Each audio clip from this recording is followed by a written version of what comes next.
വീണ്ടും ജീവനെടുത്ത് നിപ്പ. ചികിത്സയിലായിരുന്ന 14കാരൻ മരിച്ചു. ലക്ഷണങ്ങളെ തുടർന്ന് നിരീക്ഷണത്തിലിരുന്ന ഒരാൾക്ക് രോഗബാധ ഇല്ല. സമ്പർക്കമില്ലാത്ത മറ്റൊരു മലപ്പുറം സ്വദേശിക്ക് കൂടി രോഗലക്ഷണങ്ങൾ കണ്ടു.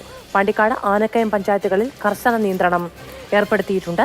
നിപയെ പേടിക്കണോ? ജാഗ്രത എത്രത്തോളം?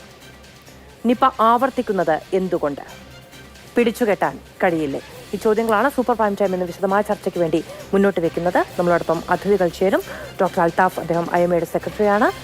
ആരോഗ്യ വിദഗ്ധൻ ശ്രീ PR രോഹിൽ, പാണ്ടിക്കാട് പഞ്ചായത്ത് മെമ്പറാണ്. ഡോക്ടർ രാജീവ് ജയദേവ്, ആരോഗ്യ വിദഗ്ധൻ, നമ്മളോടൊപ്പം ചേരും. ഡോക്ടർ SS ലാൽ, അദ്ദേഹം നമ്മളോടൊപ്പം ചേരും. തത്സമയം ഇടവേളയ്ക്ക് ശേഷം ചർച്ച. സ്വാഗതം വിശദമായ ചർച്ചയിലേക്ക്. ഏത് മഹാവ്യാധി വന്നാലും അതിനെ ഒരൊറ്റ മനസ്സോടു കൂടി ചേർക്കുക എന്നുള്ളത് മലയാളികൾ നമ്മുടെ അതിജീവനത്തിൻ്റെ ഭാഗമായി ഉണ്ടാക്കിയെടുത്തിരിക്കുന്ന ഒരു ആത്മവിശ്വാസമാണ്. നിപ 2018 വന്നപ്പോൾ 17 ജീവനുകളാണ് നമുക്ക് നഷ്ടപ്പെട്ടത്. എത്രമേൽ ത്യാഗനിർഭരമായ പ്രവർത്തനങ്ങളിലൂടെയാണ്, സംഘടിതമായ മനോഭാവത്തിലൂടെയാണ് നമ്മൾ അതിനെ അതിജീവിച്ചത് എന്നത് നമുക്കറിയാവുന്നതാണ്.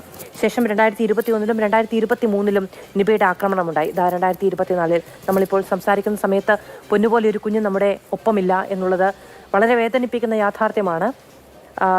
അവൻ മറ്റ് കായിക ഇനങ്ങളിലൊക്കെ, ഫുട്ബോളിലൊക്കെ പ്രകടിപ്പിച്ചിരുന്ന മികവ്, അവൻ്റേതായി പ്രചരിക്കുന്ന വീഡിയോകളൊക്കെ നമ്മളെ ഏറെ വേദനിപ്പിക്കുന്നുണ്ട് എന്നത് പ്രധാനവുമാണ്. അങ്ങനെ അപ്രതീക്ഷിതമായി നീതിയല്ലാത്ത വിധം നമ്മുടെ സഹപ്രവർത്തകരുടെ, സഹജീവികളുടെയൊക്കെ ജീവൻ കവർന്നുകൊണ്ട് പോകുന്ന മഹാവ്യാധികൾ വീണ്ടും വീണ്ടും തേടിയെത്തുമ്പോൾ എത്രത്തോളം നമ്മുടെ പ്രതിരോധം ശക്തമാണ്, എങ്ങനെയാണ് നമ്മളെ അതിനെ അതിജീവിക്കേണ്ടത് എന്നത് അന്വേഷിക്കേണ്ടതും ചർച്ച ചെയ്യേണ്ടതും ഒക്കെയാണ്. ഡോക്ടർ അൽത്താഫ്, ഇപ്പോൾ 2018 നമുക്കിതൊരു പുതിയ ആപത്സംഖ്യയായിട്ടാണ് വന്നത്. 17 പേരുടെ ജീവൻ എടുത്തുകൊണ്ടുപോയി. നമ്മൾ അതിനെ അതിജീവിച്ചു. വലിയ വില കൊടുത്തിട്ടാണെങ്കിലും. സിസ്റ്റർ ലിനിയൊക്കെ നമുക്ക് ഓർമ്മയുണ്ട് അല്ലേ? അപ്പോൾ അങ്ങനെ ഓർമ്മയുണ്ട് എന്നല്ല, നമ്മൾ എത്രത്തോളം സ്നേഹത്തോടെയാണ് ലിനിയെ ഓർക്കുന്നത്, അവരുടെ കുടുംബത്തെ ചേർത്ത് വെക്കുന്നത് എന്നൊക്കെ നമുക്കറിയാം. 2021-ലും 23-ലും ഒരാളുടെ ജീവൻ കവർന്നു, 23-ൽ 2 പേരുടേത്. അതാ വീണ്ടും എത്തുന്നു. 14 വയസ്സുള്ളൊരു കുഞ്ഞ് നേരത്തെ പറഞ്ഞതുപോലെ നമ്മുടെ ഒപ്പം ഇപ്പോഴില്ല. ഏറ്റവും ഉണ്ടാക്കുന്ന ചോദ്യം എന്ന് പറയുന്നത് എന്തുകൊണ്ട് നിപ ആവർത്തിക്കുന്നു എന്നാണ്. എന്താണ് അങ്ങ് മനസ്സിലാക്കുന്നത്?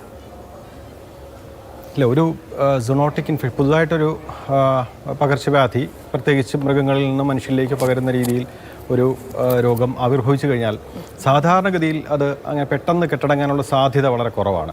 അതിങ്ങനെ ആവർത്തിച്ചു കൊണ്ടേയിരിക്കും. നമുക്കിപ്പോൾ നേരത്തെ അറിയാം, ഇപ്പോൾ ഡെങ്കിപ്പനിയും ഒക്കെ നേരത്തെ അറിയാം. അതുപോലെ തന്നെ ഇപ്പോൾ കോവിഡിൻ്റെ കാര്യത്തിലും പൂർണ്ണമായിട്ടും ഒരു മാറുന്ന ഒരു സാഹചര്യമില്ല, അത് എൻഡമിക്കായിട്ട് മാറുന്നു. ഇത് മിക്കവാറും പകർച്ചവ്യാധികളുടെയൊക്കെ കാര്യത്തിൽ. അതേസമയം SARS-1 ഔട്ട് ബ്രേക്ക് അങ്ങനെ ആയിരുന്നില്ല. അത് 8 മാസത്തിന് ശേഷം കെട്ടടങ്ങുന്ന ഒരു സാഹചര്യം ഉണ്ടായി. അങ്ങനെ വ്യത്യസ്തമായ രീതിയിൽ വന്നിട്ടുണ്ട്. പക്ഷേ നിപ്പയുടെ കാര്യത്തിൽ ഇപ്പോൾ നേരത്തെ ആദ്യം റിപ്പോർട്ട് ചെയ്തത് 1998 മലേഷ്യയിലായിരുന്നു. അത് എല്ലാവർക്കും അറിയാവുന്ന പോലെ അവിടുത്തെ നിപ്പ എന്നുള്ള ഗ്രാമത്തിൽ അത് പൊട്ടിപ്പുറപ്പെട്ടു. അതുകൊണ്ടാണ് അതങ്ങനെ പേരും അങ്ങനെ വന്നത്. പക്ഷേ ആദ്യം അത് പകർച്ച പന്നികളിൽ നിന്ന് മനുഷ്യരിലേക്ക്, പന്നി ഫാമിൽ ജോലി ചെയ്തിരുന്ന തൊഴിലാളികൾക്കായിരുന്നു വന്നത്. ഏതാണ്ട് 250ഓളം കേസുകളുണ്ടായിരുന്നു. അതിൽ 100ഓളം മരണങ്ങളുണ്ടായി. പക്ഷേ അതിനുശേഷം 2001-ലായിരുന്നു ആദ്യമായിട്ട് ഇത് മനുഷ്യരിൽ നിന്ന് മനുഷ്യരിലേക്ക് വ്യാപിക്കുന്ന രീതിയിലുള്ള ഒരു മ്യൂട്ടേഷൻ അതിന് സംഭവിച്ചതും. അത് ബംഗാളിലുള്ള സിലിഗുരി എന്നുള്ള ജില്ലയിലായിരുന്നു അത് റിപ്പോർട്ട് ചെയ്തത് ആദ്യം. അതിനുശേഷം ബംഗ്ലാദേശിലും ബംഗാളിലുമായിട്ട് നിരവധി ഔട്ട് ബ്രേക്കുകൾ, ഇപ്പം ഏതാണ്ട് 98 മുതൽ 2024 എത്തുമ്പോൾ ഏതാണ്ട് 30ഓളം ഔട്ട് ബ്രേക്കുകൾ ഇതിനോടകം വന്നു കഴിഞ്ഞു. ഏതാണ്ട് 700ഓളം കേസുകളും 400ഓളം ഡെത്തും ഇതുവരെ ഉണ്ടായിക്കഴിഞ്ഞു. അപ്പോൾ അതിൽ നിർഭാഗ്യവശാൽ നമ്മുടെ കേരളവും ഇതിൻ്റെ ഭാഗമായിരിക്കുന്നു. 2018 മുതൽ 2 വർഷം ഒഴിച്ച് ബാക്കി എല്ലാ വർഷവും ഇപ്പം ഔട്ട് ബ്രേക്സ് വന്നുകൊണ്ടിരിക്കുന്നുണ്ട്. അതിൽ മരണനിരക്കും വളരെ കൂടുതലാണ്. ഇതാണ് ഏറ്റവും ആശങ്കപ്പെടുത്തുന്ന ഒരു കാര്യം. പക്ഷേ അതേസമയം അതിൻ്റെ മറ്റൊരു പോസിറ്റീവ് വശം, ഇതിൻ്റെ വ്യാപനശേഷി, ഒരു രോഗസംക്രമണ ശേഷി മറ്റുള്ള പകർച്ചവ്യാധികളെ അപേക്ഷിച്ച് നോക്കുമ്പോൾ താരതമ്യേന കുറവാണ് എന്നുള്ളതാണ് ഇതിൻ്റെ അകത്തുള്ള ഒരു പോസിറ്റീവ് വശം. പക്ഷേ നമുക്ക് വെല്ലുവിളികൾ ഒരുപാടുണ്ട്. ഒന്ന്, കൃത്യമായിട്ടുള്ളൊരു ചികിത്സ ലഭ്യമല്ല എന്നുള്ളതും പ്രതിരോധ മാർഗം ലഭ്യമല്ല എന്നുള്ളതൊക്കെ ഉണ്ട് അവിടെ. അതോടൊപ്പം കേരളത്തിൻ്റെ കാര്യത്തിൽ നേരിടുന്ന ഒരു അധിക വെല്ലുവിളി എന്താണെന്ന് വെച്ചാൽ ഇതെങ്ങനെയാണ് മനുഷ്യരിലേക്ക് പകരുന്നത് എന്നുള്ളത് നമുക്ക് ഇതുവരെ കൃത്യമായിട്ട് നിർവചിക്കാൻ കഴിഞ്ഞിട്ടില്ല എന്നുള്ളൊരു കാര്യമുണ്ട്. പക്ഷേ സാധ്യതകളുണ്ട് അവിടെ.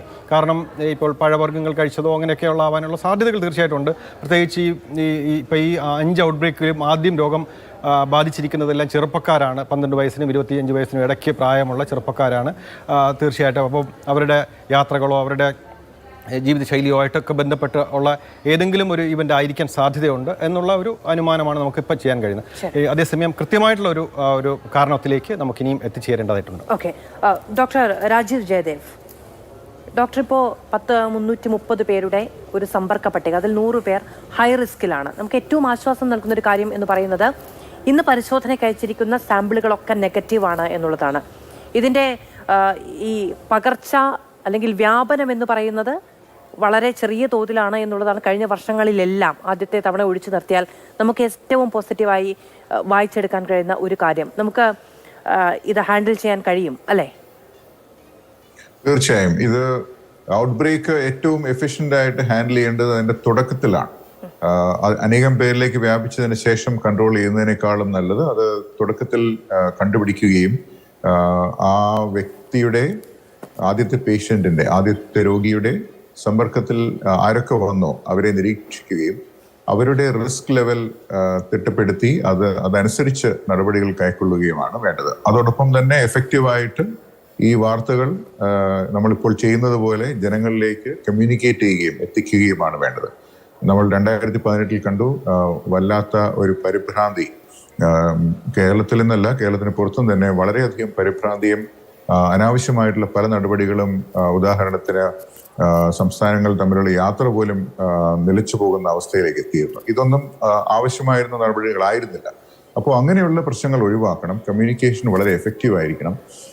ഈ ഔട്ട്ബ്രേക്ക് നടക്കുന്ന സ്ഥലം എവിടെയാണോ ആ ഭാഗത്ത് ഏത് നിർദ്ദേശങ്ങളാണ് വേണ്ടത്, ഇവിടെ നിന്നും ദൂരത്തുള്ള സ്ഥലങ്ങളിൽ ഉള്ള ജനങ്ങൾ പരിഭ്രാന്തർ ആകേണ്ട കാര്യമില്ല എന്നുള്ളത് ജനങ്ങൾ അറിയണം. ഇത് കോവിഡ് പോലെ വായുവിലൂടെ പകരുന്ന ഒരു രോഗമല്ല. ഡോക്ടർ അൽത്താഫ് പറഞ്ഞതുപോലെ ഇതിന്റെ വ്യക്തിയിൽ നിന്നും വ്യക്തിയിലേക്ക് അത് പകരാനുള്ള അതിന്റെ കഴിവ് വളരെ കുറവാണ്. അതിന് R0 എന്ന് പറയും. ഇതിന്റെ R0 വെറും 0.4 ആണ്. എന്ന് വെച്ചാൽ ഇറ്റ് ഇസ് ബിലോ 1, 1 താഴെയുള്ള സംഖ്യയാണ് 0.4. അതിന്റെ അർത്ഥം ഒരാളിൽ വന്നു കഴിഞ്ഞാൽ അത് കൂടുതൽ ആളിലേക്ക് ബാധിക്കാതെ താനെ കെട്ടടങ്ങും എന്നുള്ളതും. നേരെ മറിച്ച് കോവിഡിൻ്റെത് തുടക്കകാലത്ത് 2-നും 3-നും ഇടയ്ക്കായിരുന്നു. അതായത് ഒരാൾക്ക് വന്നു കഴിഞ്ഞാൽ അത് 2 ആകും, 2 4 ആകും, 4 അതിനുശേഷം 4 16 ആകും, അങ്ങനെയായിരുന്നു. അതുകൊണ്ടാണ് കോവിഡ് വളരെ പെട്ടെന്ന് തന്നെ ഒരുപാട് പേരിലേക്ക് വ്യാപിച്ചത്. പക്ഷെ അപ്രകാരമുള്ള രോഗമല്ല നിപ്പ എന്നുള്ളത് വളരെ പ്രധാനപ്പെട്ട ഒരു വസ്തുതയാണ്. ഡോക്ടർ രാജീവ് ജയദേവ്, ഇതിപ്പോ ആശങ്കയുണ്ടാക്കുന്ന ഒരേ ഒരു കാര്യം എന്ന് പറയുന്നത് ഈ രോഗിയുമായി 14 വയസ്സുകാരനുമായി സമ്പർക്കമില്ലാത്ത ഒരാൾക്ക് കൂടി രോഗലക്ഷണങ്ങൾ കാണുന്നു എന്നുള്ളതാണ്. അതായത് എവിടെ നിന്ന് രോഗം പകർന്നു ആ സ്രോതസ്സിൽ നിന്ന് കൂടുതൽ പേരിലേക്ക്, സമ്പർക്ക പട്ടികയാണല്ലോ നമ്മുടെ കയ്യിലുള്ളത്, ആ സ്രോതസ്സിൽ നിന്ന് കൂടുതൽ പേരിലേക്ക് രോഗബാധ ഉണ്ടാകാൻ ഉള്ള സാധ്യത, അതിനെ ഭയക്കേണ്ടതുണ്ടോ?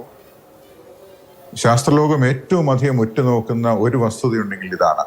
ഈ ബാറ്റുകളിൽ, പഴന്തീനി വവ്വാലുകളിൽ മാത്രം കാണപ്പെടുന്ന ഈ വൈറസ്, സ്വാഭാവികമായി കാണപ്പെടുന്ന ഈ വൈറസ് എങ്ങനെ ഒരു മനുഷ്യജീവിയിലേക്ക് എത്തിച്ചേർന്നു എന്നുള്ളത് ഇന്നും അജ്ഞാതമാണ്.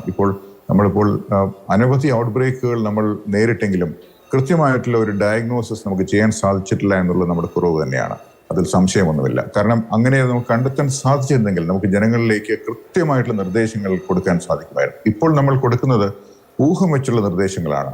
ഉദാഹരണത്തിന് നിലത്ത് വീണ പഴങ്ങൾ കഴിക്കരുത്, ആരുടെയെങ്കിലും കടിയുടെ പാടുകൾ ഉണ്ടെങ്കിൽ ആ പഴം കഴിക്കരുത്, അതുപോലെ തന്നെ ചെരുപ്പിടാതെ നിലത്തുകൂടി നടക്കരുത്, പ്രത്യേകിച്ചും ബാറ്റിന്റെ വിസർജ്യവും മറ്റുമൊക്കെ ഉള്ള അല്ലെങ്കിൽ രക്തവും മറ്റുമൊക്കെ ഉള്ള മണലാണെങ്കിൽ അതിൽ നിന്നും ചിലപ്പോൾ നമ്മളിലേക്ക് ജമ്പ് ചെയ്യാൻ സാധ്യതയുണ്ട്. പക്ഷേ ഇതിനിടയ്ക്ക് മറ്റൊരു ജീവിയുണ്ടോ, ഇതിനൊരു ഇന്റർമീഡിയറ്റ് പോസ്റ്റ് ഉണ്ട്, ഇതൊന്നും നമുക്കറിയില്ല. അത് കൃത്യമായി അന്വേഷിക്കുക എന്നുള്ള ഇത്തവണയെങ്കിലും നമുക്ക് കൃത്യമായിട്ടൊരു ഉത്തരം ലഭിക്കും എന്ന് നമുക്ക് പ്രതീക്ഷിക്കാം. പക്ഷേ ശരി, ഞാൻ ഡോക്ടറിലേക്ക് വരാം. ഡോക്ടർ SS ലാൽ, അങ്ങേക്ക് കേൾക്കാമോ? കേൾക്കാം.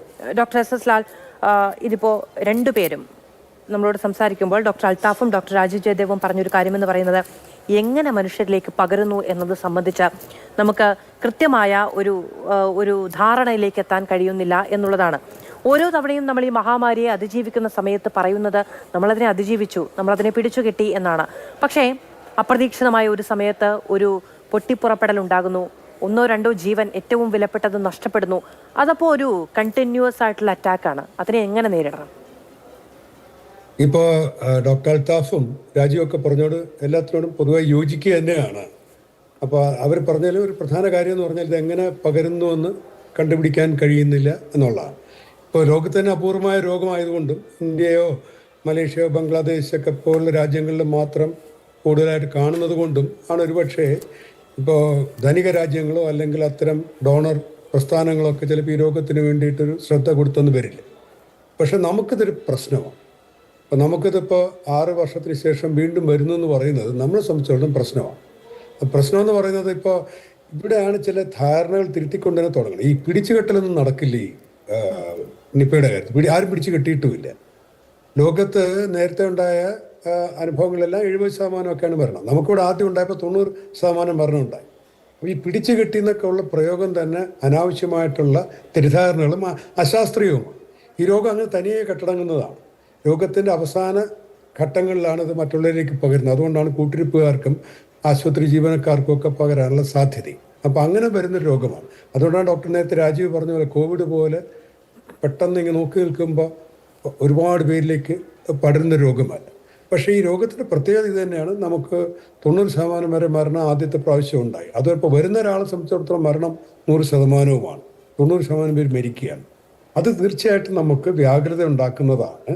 അപ്പോൾ അതിനകത്ത് കേരളത്തിൽ ആവർത്തിക്കപ്പെടുന്നതുകൊണ്ട് കേരളത്തിൽ കൃത്യമായ ഗവേഷണം നടക്കണം. ഗവേഷണം നടക്കുമെന്ന് പറയുന്നതല്ല, പ്രത്യേകിച്ചൊന്നും അറിയുന്നില്ല. അതിൻ്റെ ഇപ്പോൾ കോവിഡൊക്കെ വന്നപ്പോഴത്തേക്ക് 3 ആഴ്ച കൊണ്ട് വാക്സിൻ ഉണ്ടായില്ലേ. അപ്പോൾ ആവശ്യക്കാരന് വാക്സിൻ ഉണ്ടാകുമ്പോൾ അല്ലെങ്കിൽ ആവശ്യമുള്ള സംവിധാനങ്ങൾ നമ്മൾ സമീപിച്ചു കഴിഞ്ഞാൽ നമുക്ക് തന്നെ വലിയ സ്ഥാപനങ്ങളുണ്ട്, ICMR ഉണ്ട്, ഇവിടെ വാക്സിൻ കമ്പനികളുണ്ട്, മരുന്ന് കമ്പനികളുണ്ട്, ധനികരുണ്ട്. ഇവരെയൊക്കെ കേരളം സമീപിക്കണം. കേരളം എല്ലാ പ്രാവശ്യവും പത്രത്തിലൂടെയും മാധ്യമത്തിലൂടെയും നിപ്പ വന്നു എന്നറിയുമ്പോൾ മന്ത്രിസഭയും മന്ത്രിയും മുന്നിട്ടിറങ്ങിയാൽ പോരാ. ഇതിന് സംവിധാനങ്ങളുണ്ടാകണം. അത് ആ വിഷയത്തിലേക്ക് ഞാൻ വരുന്നുണ്ട്. കാരണം കേരളത്തിൽ രോഗ സർവൈലൻസ് അല്ലെങ്കിൽ നിരീക്ഷണ സംവിധാനം കേരളത്തിൽ തകർന്നിട്ടുണ്ട്. അതുകൊണ്ടാണ് ഇപ്പോൾ ഞാൻ മാത്രമല്ല, മുമ്പൊക്കെ ഞാൻ പറയുമ്പോൾ പറയും എൻ്റെ രാഷ്ട്രീയ പശ്ചാത്തലം പറഞ്ഞ് എന്നെ ആക്ഷേപിക്കുമായിരുന്നു. ഇപ്പോൾ ഡോക്ടർ ഇക്ബാലും ഡോക്ടർ രാമൻകുട്ടിയും ഡോക്ടർ സന്തോഷും പിന്നെ നമ്മുടെ സർക്കാരിനെ പ്രതികരിക്കുന്ന ആളാണെങ്കിൽ പോലും ഡോക്ടർ അൽത്താഫിനും ഒക്കെ കാര്യങ്ങൾ പറയേണ്ടി വരുന്നു, രാജീവിനുമൊക്കെ. ഇതൊരു യാഥാർത്ഥ്യമാണ്. അപ്പോൾ പൊതുജനാരോഗ്യ രംഗത്ത് മനുഷ്യരുടെ ആരോഗ്യവുമായി ബന്ധപ്പെട്ട് നിൽക്കുന്നവരെല്ലാവരെയും വിഷമിപ്പിക്കുന്ന ലെവലിലേക്ക് കേരളത്തിലെ ആരോഗ്യരംഗത്തിന് അധപ്പതനം ഉണ്ടായിട്ടുണ്ട്. അത് ഒരു മന്ത്രിയുടെ ഒരു സർക്കാരിൻ്റെ ഒന്നും പൂർണ്ണമായ ഉത്തരവാദിത്വമായിട്ടും പറയുകയില്ല. ആ പാളിച്ച ഉണ്ടായിട്ടുണ്ട്. അതിന് ഒരുപാട് കാരണങ്ങളുണ്ടെങ്കിൽ വേണമെങ്കിൽ പറയുകയും ചെയ്യാം. കേരളത്തിൽ കഴിഞ്ഞ 50 വർഷമായിട്ടുണ്ടായ കേരളത്തിൽ ഒരുപാട് മാറ്റങ്ങൾ ഉണ്ടായിട്ടുണ്ട്. കേരളത്തിൽ ഒരുപാട് പേര് പുറത്തു പോകുന്നുണ്ട്. കേരളത്തിലേക്ക് അടുത്ത കാലത്തായിട്ട് ഒരുപാട് സംസ്ഥാനങ്ങളിൽ നിന്ന് ജനങ്ങൾ വരുന്നുണ്ട്. അവർ കൊണ്ടുവരുന്ന അസുഖങ്ങളുണ്ട്. അവരുടെ ജീവിത സാഹചര്യങ്ങൾ നിർഭാഗ്യവശാൽ മോശമാണ്. പക്ഷേ ഡോക്ടർ 2018 ആദ്യം വരുന്ന സമയത്ത് 17 വിലപ്പെട്ട ജീവനുകളാണ് നമുക്ക് നഷ്ടമാകുന്നത്. പിന്നീട് 2021 വന്നപ്പോൾ ഒറ്റ ഒരാളിൽ അത് പിടിച്ചു കെട്ടാൻ നമുക്ക് സാധിച്ചു എന്നുള്ളത് യാഥാർത്ഥ്യമല്ലേ? 23 അത് 2 പേർ. 2024 ഇതിപ്പോ തുടർച്ചയായിട്ടുള്ള അറ്റാക്കുകൾ ഉണ്ടായിക്കൊണ്ടിരിക്കുകയാണ്. കണ്ടെത്തുമ്പോഴേക്കും തന്നെ വളരെ മോശം ആരോഗ്യാവസ്ഥയിലേക്ക്. ഇപ്പോൾ ഈ കുട്ടി തന്നെ ഒരു ഘട്ടത്തിലും മരുന്നുകളോട് പ്രതികരിക്കുകയോ പോസിറ്റീവായിട്ടുള്ള എന്തെങ്കിലും ഒരു റിയാക്ഷൻ നടത്തുകയോ ചെയ്തില്ല. എന്ത് ചെയ്യാൻ കഴിയും? ഇത്രയും പ്രത്യാഘാതമുള്ള രോഗമല്ലേ? ഒരു കേസ് വരുമ്പോൾ രക്ഷപ്പെട്ടതുപോലെ തിരിച്ചു നോക്ക്. 23 കേസിൽ 21 പേര് മരിച്ചു പോയില്ല. അപ്പോൾ അത്ര അപകടമാണ്. ഇപ്പം ഇന്നലത്തെ കുട്ടി നിർഭാഗ്യവശാൽ മരിച്ചു പോയില്ല. അപ്പോൾ ആ ഒരു ഞാൻ പറഞ്ഞു, ഈ ഒരു നമ്മൾ ഈ നിപ്പയുടെ മാത്രം കാര്യവുമല്ല, നിപ്പയുടെ കാര്യം നമ്മൾ ശാസ്ത്രീയ കാര്യങ്ങളൊക്കെ നമുക്ക് എല്ലാവർക്കും അറിയാം. പക്ഷെ ഞാൻ പറഞ്ഞത് പക്ഷേ രോഗനിർണയത്തിനുള്ള അല്ലെങ്കിൽ ഇതൊന്നുമല്ല, ഈ രോഗപ്രതിരോധത്തിന് വേണ്ടിയിട്ട് മുന്നൊരുക്കങ്ങൾ വേണ്ടേ. ഞാനൊരു ടെലിവിഷനിലോ ഒരു പത്രത്തിലോ സർക്കാരിൻ്റെ ഒരു വാർത്തയും കണ്ടില്ല. 1/4 നൂറ്റാണ്ട് മുമ്പ് ഡെങ്കിപ്പനിയൊക്കെ പടർന്നു പിടിക്കുമ്പോൾ സകല മാധ്യമം, അന്ന് ടെലിവിഷനുകൾ കുറവാണ്, എല്ലാത്തിലും സർക്കാരിൻ്റെ പരസ്യങ്ങളുണ്ട് വെള്ളം കമിഴ്ത്തിക്കളതിനെ പറ്റിയൊക്കെ. അപ്പോൾ ആ മുന്നൊരുക്കങ്ങൾ നടത്തിയിട്ടുള്ളതൊരു യാഥാർത്ഥ്യമാണ്. എന്തൊക്കെ ചെയ്തു കഴിഞ്ഞാലും ചിലപ്പോൾ ഇത് വരാം. അതിനിപ്പോൾ ആരും കുറ്റം പറയാൻ പറ്റില്ല. പക്ഷേ നമ്മളതിന് കാരണം കണ്ടിട്ടല്ലേ, എങ്ങനെ വന്നു എന്ന് പോലും നമുക്കിപ്പോഴും അറിയില്ല. അപ്പോൾ അത്തരം ഗവേഷണം നടത്തണ്ടേ. ഗവേഷണം എന്ന് പറഞ്ഞ് പണം മുടക്കിയാൽ മതി. ലോകബാങ്കിൽ നിന്ന് കടം വാങ്ങിച്ച് പ്രസ്ഥാനം ഉണ്ടാക്കിയപ്പോൾ കാര്യം നടക്കണ്ടേ. നമുക്ക് കഴിവില്ലെങ്കിൽ നമ്മൾ പുറത്ത് തന്നെ ആൾക്കാരെ കൊണ്ടുവരണ്ടേ, രോഗാരോഗ്യ സംഘടന ബന്ധപ്പെടുത്തിക്കൂടെ. അപ്പോൾ അത്തരം കാര്യങ്ങൾ 6 വർഷമായിട്ട് നടക്കാത്തതിന് നമുക്ക് നമ്മൾ തന്നെ കുറ്റം പറയാൻ പറ്റും. ഇത് വെറുതെ കുറ്റം പറയാൻ വേണ്ടി പറയുന്നില്ല. ഇപ്പോൾ നാളെ നിങ്ങൾക്കും എനിക്കോ വരാം. ഇത് വന്നാൽ മരണത്തിന് സാധ്യതയുണ്ട്. അപ്പോൾ അത്തരത്തിൽ ഓരോ പ്രാവശ്യവും അസുഖം വരുമ്പോഴത്തേക്ക് മാത്രം നമ്മൾ കൈകാലിട്ടടിച്ചിട്ട് കാര്യമില്ല. ഇതൊരു സമഗ്രമായ സ്ട്രാറ്റജി വേണം. അത് ഇല്ല എന്നുള്ളതാണ് ആരോഗ്യരംഗത്ത് നിൽക്കുന്ന പൊതുനാരോഗ്യ രംഗത്ത് നിൽക്കുന്ന എല്ലാവരും ചൂണ്ടിക്കാണിക്കുന്നത്. ശരി, ഓക്കെ, അതാണ് പറയാൻ ശ്രമിച്ചത്. ശരി ഡോക്ടർ സസ്ല, ഞാൻ അതിലേക്ക് വരാം. ശ്രീ രോഹിൽ കേൾക്കാമോ എന്നെ? ഓക്കെ, ശ്രീ രോഹിൽനാഥ്, ഇപ്പോൾ 2 പഞ്ചായത്തുകളിലായി ഏതാണ്ട് 1000-ഓളം കുടുംബങ്ങൾ ഉൾപ്പെട്ടിട്ടുണ്ട്. അവിടെ ഇങ്ങനൊരു രോഗബാധ റിപ്പോർട്ട് ചെയ്യുന്നതുമായി ബന്ധപ്പെട്ട് നിങ്ങൾക്ക് പൊതുവിലുണ്ടാകുന്ന ഒരു മാനസികാവസ്ഥ എങ്ങനെയാണ്? കിട്ടിയിട്ടുള്ള നിർദ്ദേശങ്ങൾ എന്തൊക്കെയാണ്? മാഡം, ഇത് ഇന്നലെ സത്യത്തിൽ ഞങ്ങളുടെ പ്രാദേശിക ഭരണകൂടത്തിന് ഉൾപ്പെടെ ഇതിൽ ഇടപെടേണ്ട ഒരു രീതിയിലേക്ക് കാര്യങ്ങൾ ഞങ്ങളുടെ കൈകളിലേക്ക് എത്തിയത്.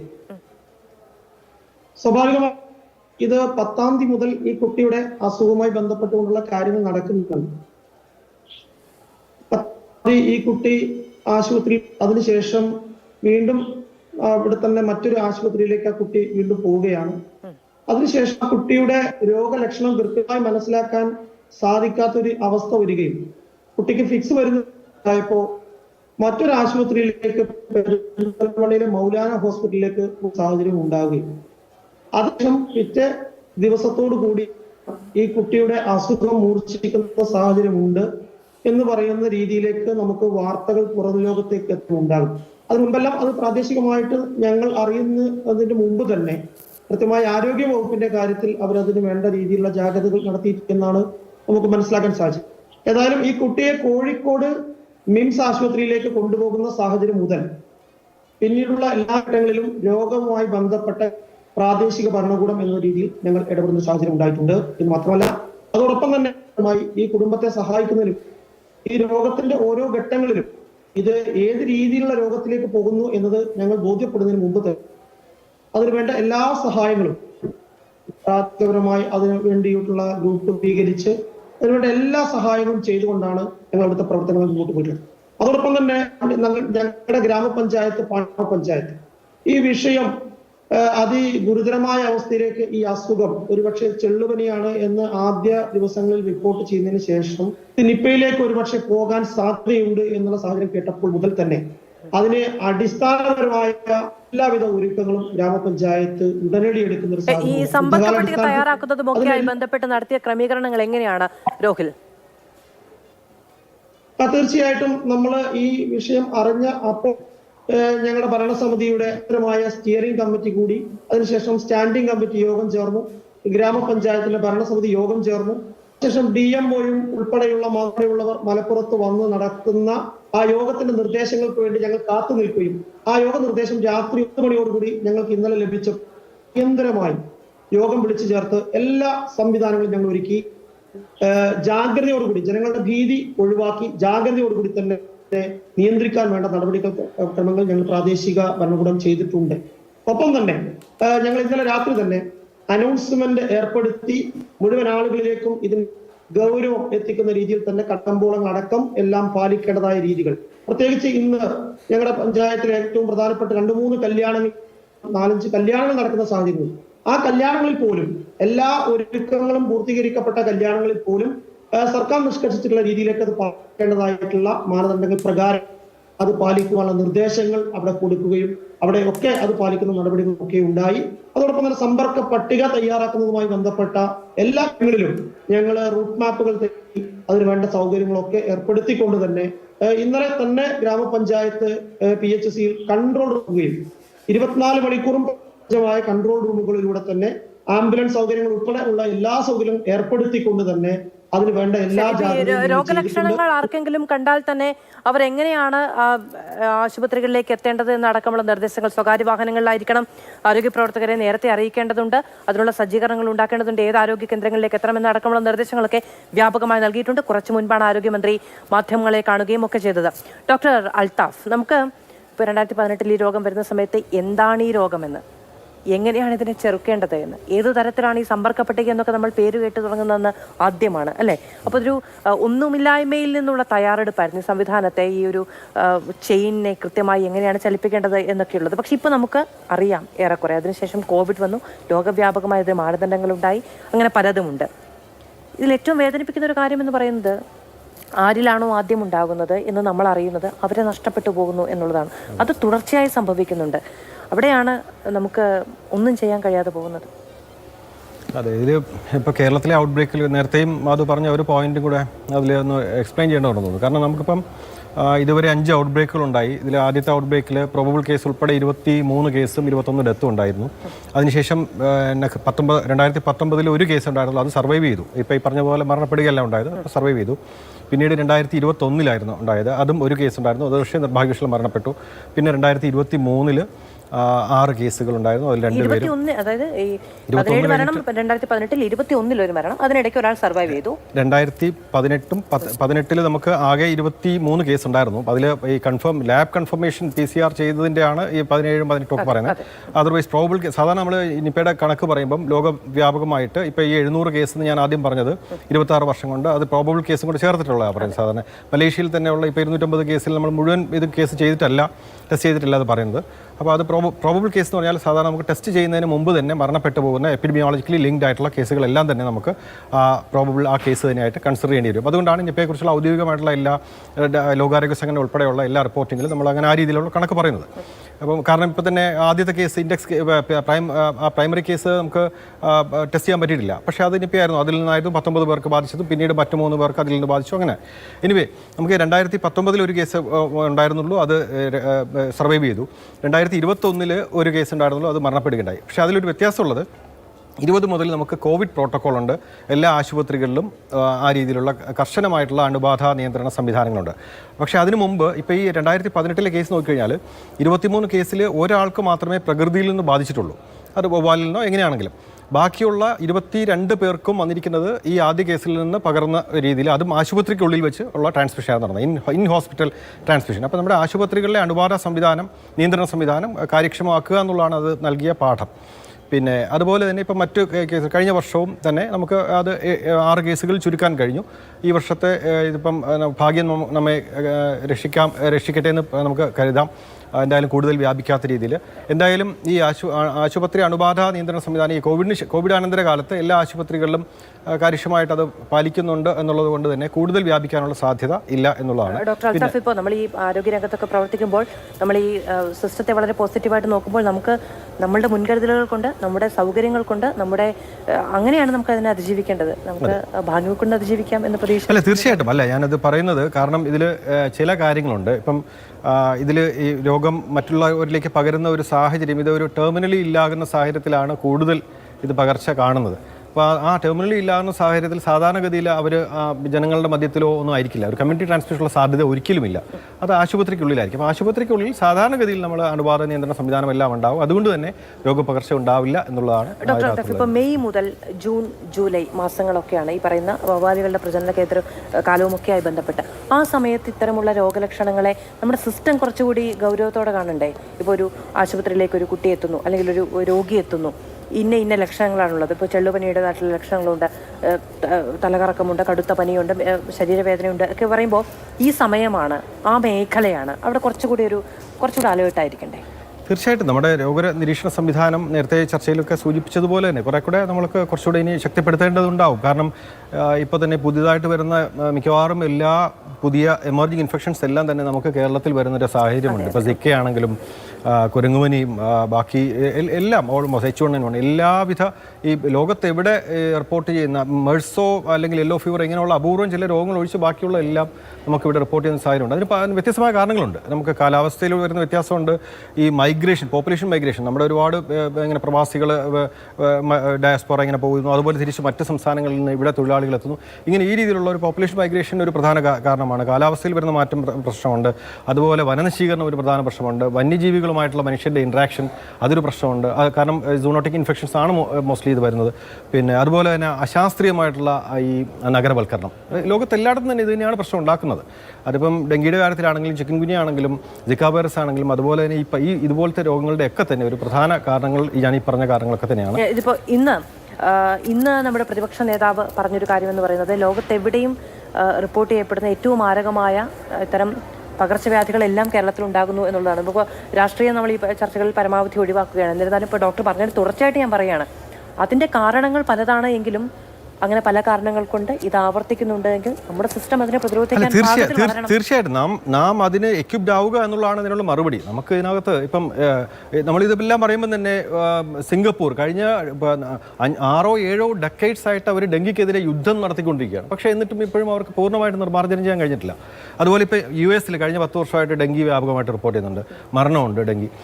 അവരും വളരെ ഇതായിട്ട് ഇപ്പോൾ ഈ ഡെങ്കിയുടെ കാര്യം പറയുകയാണെങ്കിൽ കഴിഞ്ഞ 6 മാസം തന്നെ 1 കോടിയിലധികം കേസ് ലോകത്താകെ റിപ്പോർട്ട് ചെയ്തിട്ടുണ്ട്. കഴിഞ്ഞ വർഷം ചരിത്രത്തിലാദ്യമായിട്ട് 46 ലക്ഷം കേസാണ് ലോകം മുഴുവൻ 80 രാജ്യങ്ങളിലധികമായിട്ട് റിപ്പോർട്ട് ചെയ്തത്. അപ്പോൾ ഇത് ലോകത്തെല്ലായിടത്തും ഉണ്ട്. അതും ഈ വർഷം പ്രത്യേകിച്ച് ഈ പകർച്ചവ്യാധികളുടെ വ്യാപനം വളരെ വലിയ തോതിൽ ലോകത്തെല്ലായിടത്തും ഉണ്ട്. കാലാവസ്ഥയിൽ വന്ന വലിയ മാറ്റങ്ങൾ, അത് കടുത്ത വരൾച്ചയും എക്സ്ട്രീം ക്ലൈമറ്റ്സ് ആയിരുന്നു. കടുത്ത വരൾച്ച ഒരു വശത്തും അതുപോലെ പ്രളയവും ഇപ്പം മിഡിൽ ഈസ്റ്റിൽ ഉൾപ്പെടെ നമുക്ക് അറിയാം. അപ്പോൾ അങ്ങനെ ആ ഒരു രീതിയിൽ കാലാവസ്ഥയിൽ വന്ന മാറ്റം കൊണ്ടും കൂടിയാണ് ഈ രീതിയിലുള്ള പകർച്ചവ്യാധികൾ വ്യാപിക്കുന്നത്. എന്താണെന്ന് വെച്ചിട്ടുണ്ടെങ്കിൽ ഇപ്പോൾ കോവിഡ് ആണെങ്കിലും ശരി, ഡെങ്കി ആണെങ്കിലും ഒക്കെ ശരി, ചികിത്സിച്ചാൽ രക്ഷപ്പെടും എന്ന് പറയുന്ന ഒരു സാഹചര്യത്തിൽ നിന്നുകൊണ്ടാണ് ഡെങ്കി ഇങ്ങനെ ജീവൻ തുടർച്ചയായി. നമുക്ക് കേരളത്തെ സംബന്ധിച്ചുള്ള ഇപ്പം കോവിഡിന്റെ കാര്യത്തിലൊക്കെ തന്നെ നമുക്കുള്ള ഏറ്റവും വലിയൊരു അഡ്വാൻറ്റേജ് എന്തായിരുന്നു വെച്ചാൽ നമ്മുടെ ഈ ആരോഗ്യ സംവിധാനം അത് അലേർട്ട് മാത്രമല്ല, നമുക്ക് ഇത്രയും ഹോസ്പിറ്റൽ ബെഡ്സും ക്രിട്ടിക്കൽ കെയർ യൂണിറ്റ്സും ഇത്രയും മാൻ പവറും ഹെൽത്ത് മാൻ പവറും ലോകത്തൊരിടത്തും ഇല്ലാത്ത രീതിയിലുള്ള ഒരു സംവിധാനം, അതൊരു നമുക്കൊരു ഭാഗ്യം തന്നെ എന്ന് പറയേണ്ടി വരും. ആ രീതിയിൽ കാലങ്ങളായിട്ട് വന്ന ഓരോ നടപടികളുടെയൊക്കെ ഭാഗമായിട്ട് ഇത്രയും സ്വകാര്യ ആശുപത്രികളും ഇത്രയും സർക്കാർ ആശുപത്രി സംവിധാനവും ആരോഗ്യ പ്രവർത്തകരും ഫീൽഡ് ആരോഗ്യ പ്രവർത്തകരും ഒക്കെ ഉള്ള ഒരു സംവിധാനം. ഇപ്പം നമുക്കറിയാം കോവിഡിൻ്റെ ആദ്യഘട്ടത്തിലൊക്കെ ആദ്യത്തെ ആ വേവ്സിലൊക്കെ പാശ്ചാത്യ രാജ്യങ്ങൾ ഉൾപ്പെടെ മരണനിരക്ക് 18-20% വരെ ഇറ്റലിയിലും ഫ്രാൻസിലൊക്കെ ഉണ്ടായിരുന്നു. ആ സമയത്തും നമുക്ക് 1% താഴെയോ അല്ലെങ്കിൽ 1% ആയിട്ടായിരുന്നു പിടിച്ചു നിർത്താൻ കഴിയും. ഇനി വളരെ വലിയ തോതിൽ കേസുകൾ റിപ്പോർട്ട് ചെയ്തിരുന്നെങ്കിൽ പോലും നമുക്ക് പിടിച്ചു നിൽക്കാൻ കഴിയുമായിരുന്നു. നമ്മുടെ ആരോഗ്യ സംവിധാനത്തിൻ്റെ ആ ഒരു ശേഷി ആ രീതിയിലുണ്ട്. അപ്പം അത് പക്ഷേ ഇനിയിപ്പോൾ വേണ്ടത് ഇതുപോലത്തെ പകർച്ചവ്യാധികളുടെ കാര്യത്തിൽ, പുതിയ പകർച്ചവ്യാധികളുടെ കാര്യത്തിൽ കൂടുതൽ ഗവേഷണങ്ങൾ, നേരത്തെ ഡോക്ടർ ആലൊക്കെ സൂചിപ്പിച്ചതുപോലെ കൂടുതൽ ഗവേഷണങ്ങൾ ഉണ്ടാവണം. അതിന് വേണ്ടിയിട്ട് കൂടുതൽ ഇൻവെസ്റ്റ്മെൻറ്റ് ആവശ്യമുണ്ട്.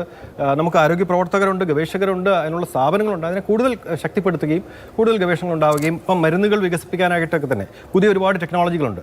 നേരത്തെ പറഞ്ഞ മറ്റൊരു കാര്യം, ഇപ്പം കോവിഡിൻ്റെ കാര്യത്തിൽ നമുക്ക് വൈറസിനെ ഐഡൻറ്റിഫൈ ചെയ്ത് 1 മാസത്തിനുള്ളിൽ അതിൻ്റെ വാക്സിൻ ഡെവലപ്പ് ചെയ്ത് കഴിഞ്ഞു. mRNA വാക്സിനും അത് ആക്ച്വലി എബോളയ്ക്ക് വേണ്ടിയിട്ട് രൂപപ്പെടുത്തിക്കൊണ്ടിരുന്ന ഒരു വാക്സിൻ സാങ്കേതിക വിദ്യ നമുക്ക് കോവിഡിന് വേണ്ടിയിട്ട് അത് രൂപാന്തരപ്പെടുത്തിയെടുത്തു. അതുപോലെ തന്നെ കോവിഷീൽഡ് വാക്സിൻ നമുക്കിവിടെ, ഓക്സ്ഫോർഡ് വാക്സിൻ നമുക്കറിയാം. ഇതെല്ലാം തന്നെ ഒരു മാസത്തിനുള്ളിൽ 1-1.5 മാസങ്ങൾക്കുള്ളിൽ ഡെവലപ്പ് ചെയ്ത് ഈ കോവിഡ് വൈറസിനെ ഐഡൻറ്റിഫൈ ചെയ്ത് കഴിഞ്ഞു. അപ്പോൾ അതുപോലെ നമുക്ക് പുതിയ സാങ്കേതിക വിദ്യകൾ ഉപയോഗിച്ചുകൊണ്ട് തീർച്ചയായിട്ടും ഇത്തരം റയർ ഡിസീസിനെ ഇപ്പം ആഗോളതരത്തിലുള്ള, നേരത്തെ പറഞ്ഞതുപോലെ ഈ പറയുന്ന വികസ്വര രാജ്യങ്ങളെ ബാധിക്കുന്നു എന്നുള്ളത് കൊണ്ടാണോ? തീർച്ചയായിട്ടും അതൊരു ഈ tropical disease, neglected tropical disease എന്ന് പറഞ്ഞിട്ട് ബഹുഭൂരിപക്ഷം വികസ്വര രാജ്യങ്ങൾ, പിന്നോക്ക രാജ്യങ്ങളൊക്കെ ആയതുകൊണ്ട് വികസിത രാജ്യങ്ങൾ ഇതിനെ ഒരു അവഗണിക്കുന്ന ഒരു സാഹചര്യം ഉണ്ടായിരുന്നു. അതിനെതിരായിട്ടുള്ള കൂട്ടായ്മകളും ഉണ്ടായിട്ടുണ്ട്. ഇപ്പം ഗാവി പോലുള്ള കൂട്ടായ്മകളൊക്കെ ഉണ്ട്.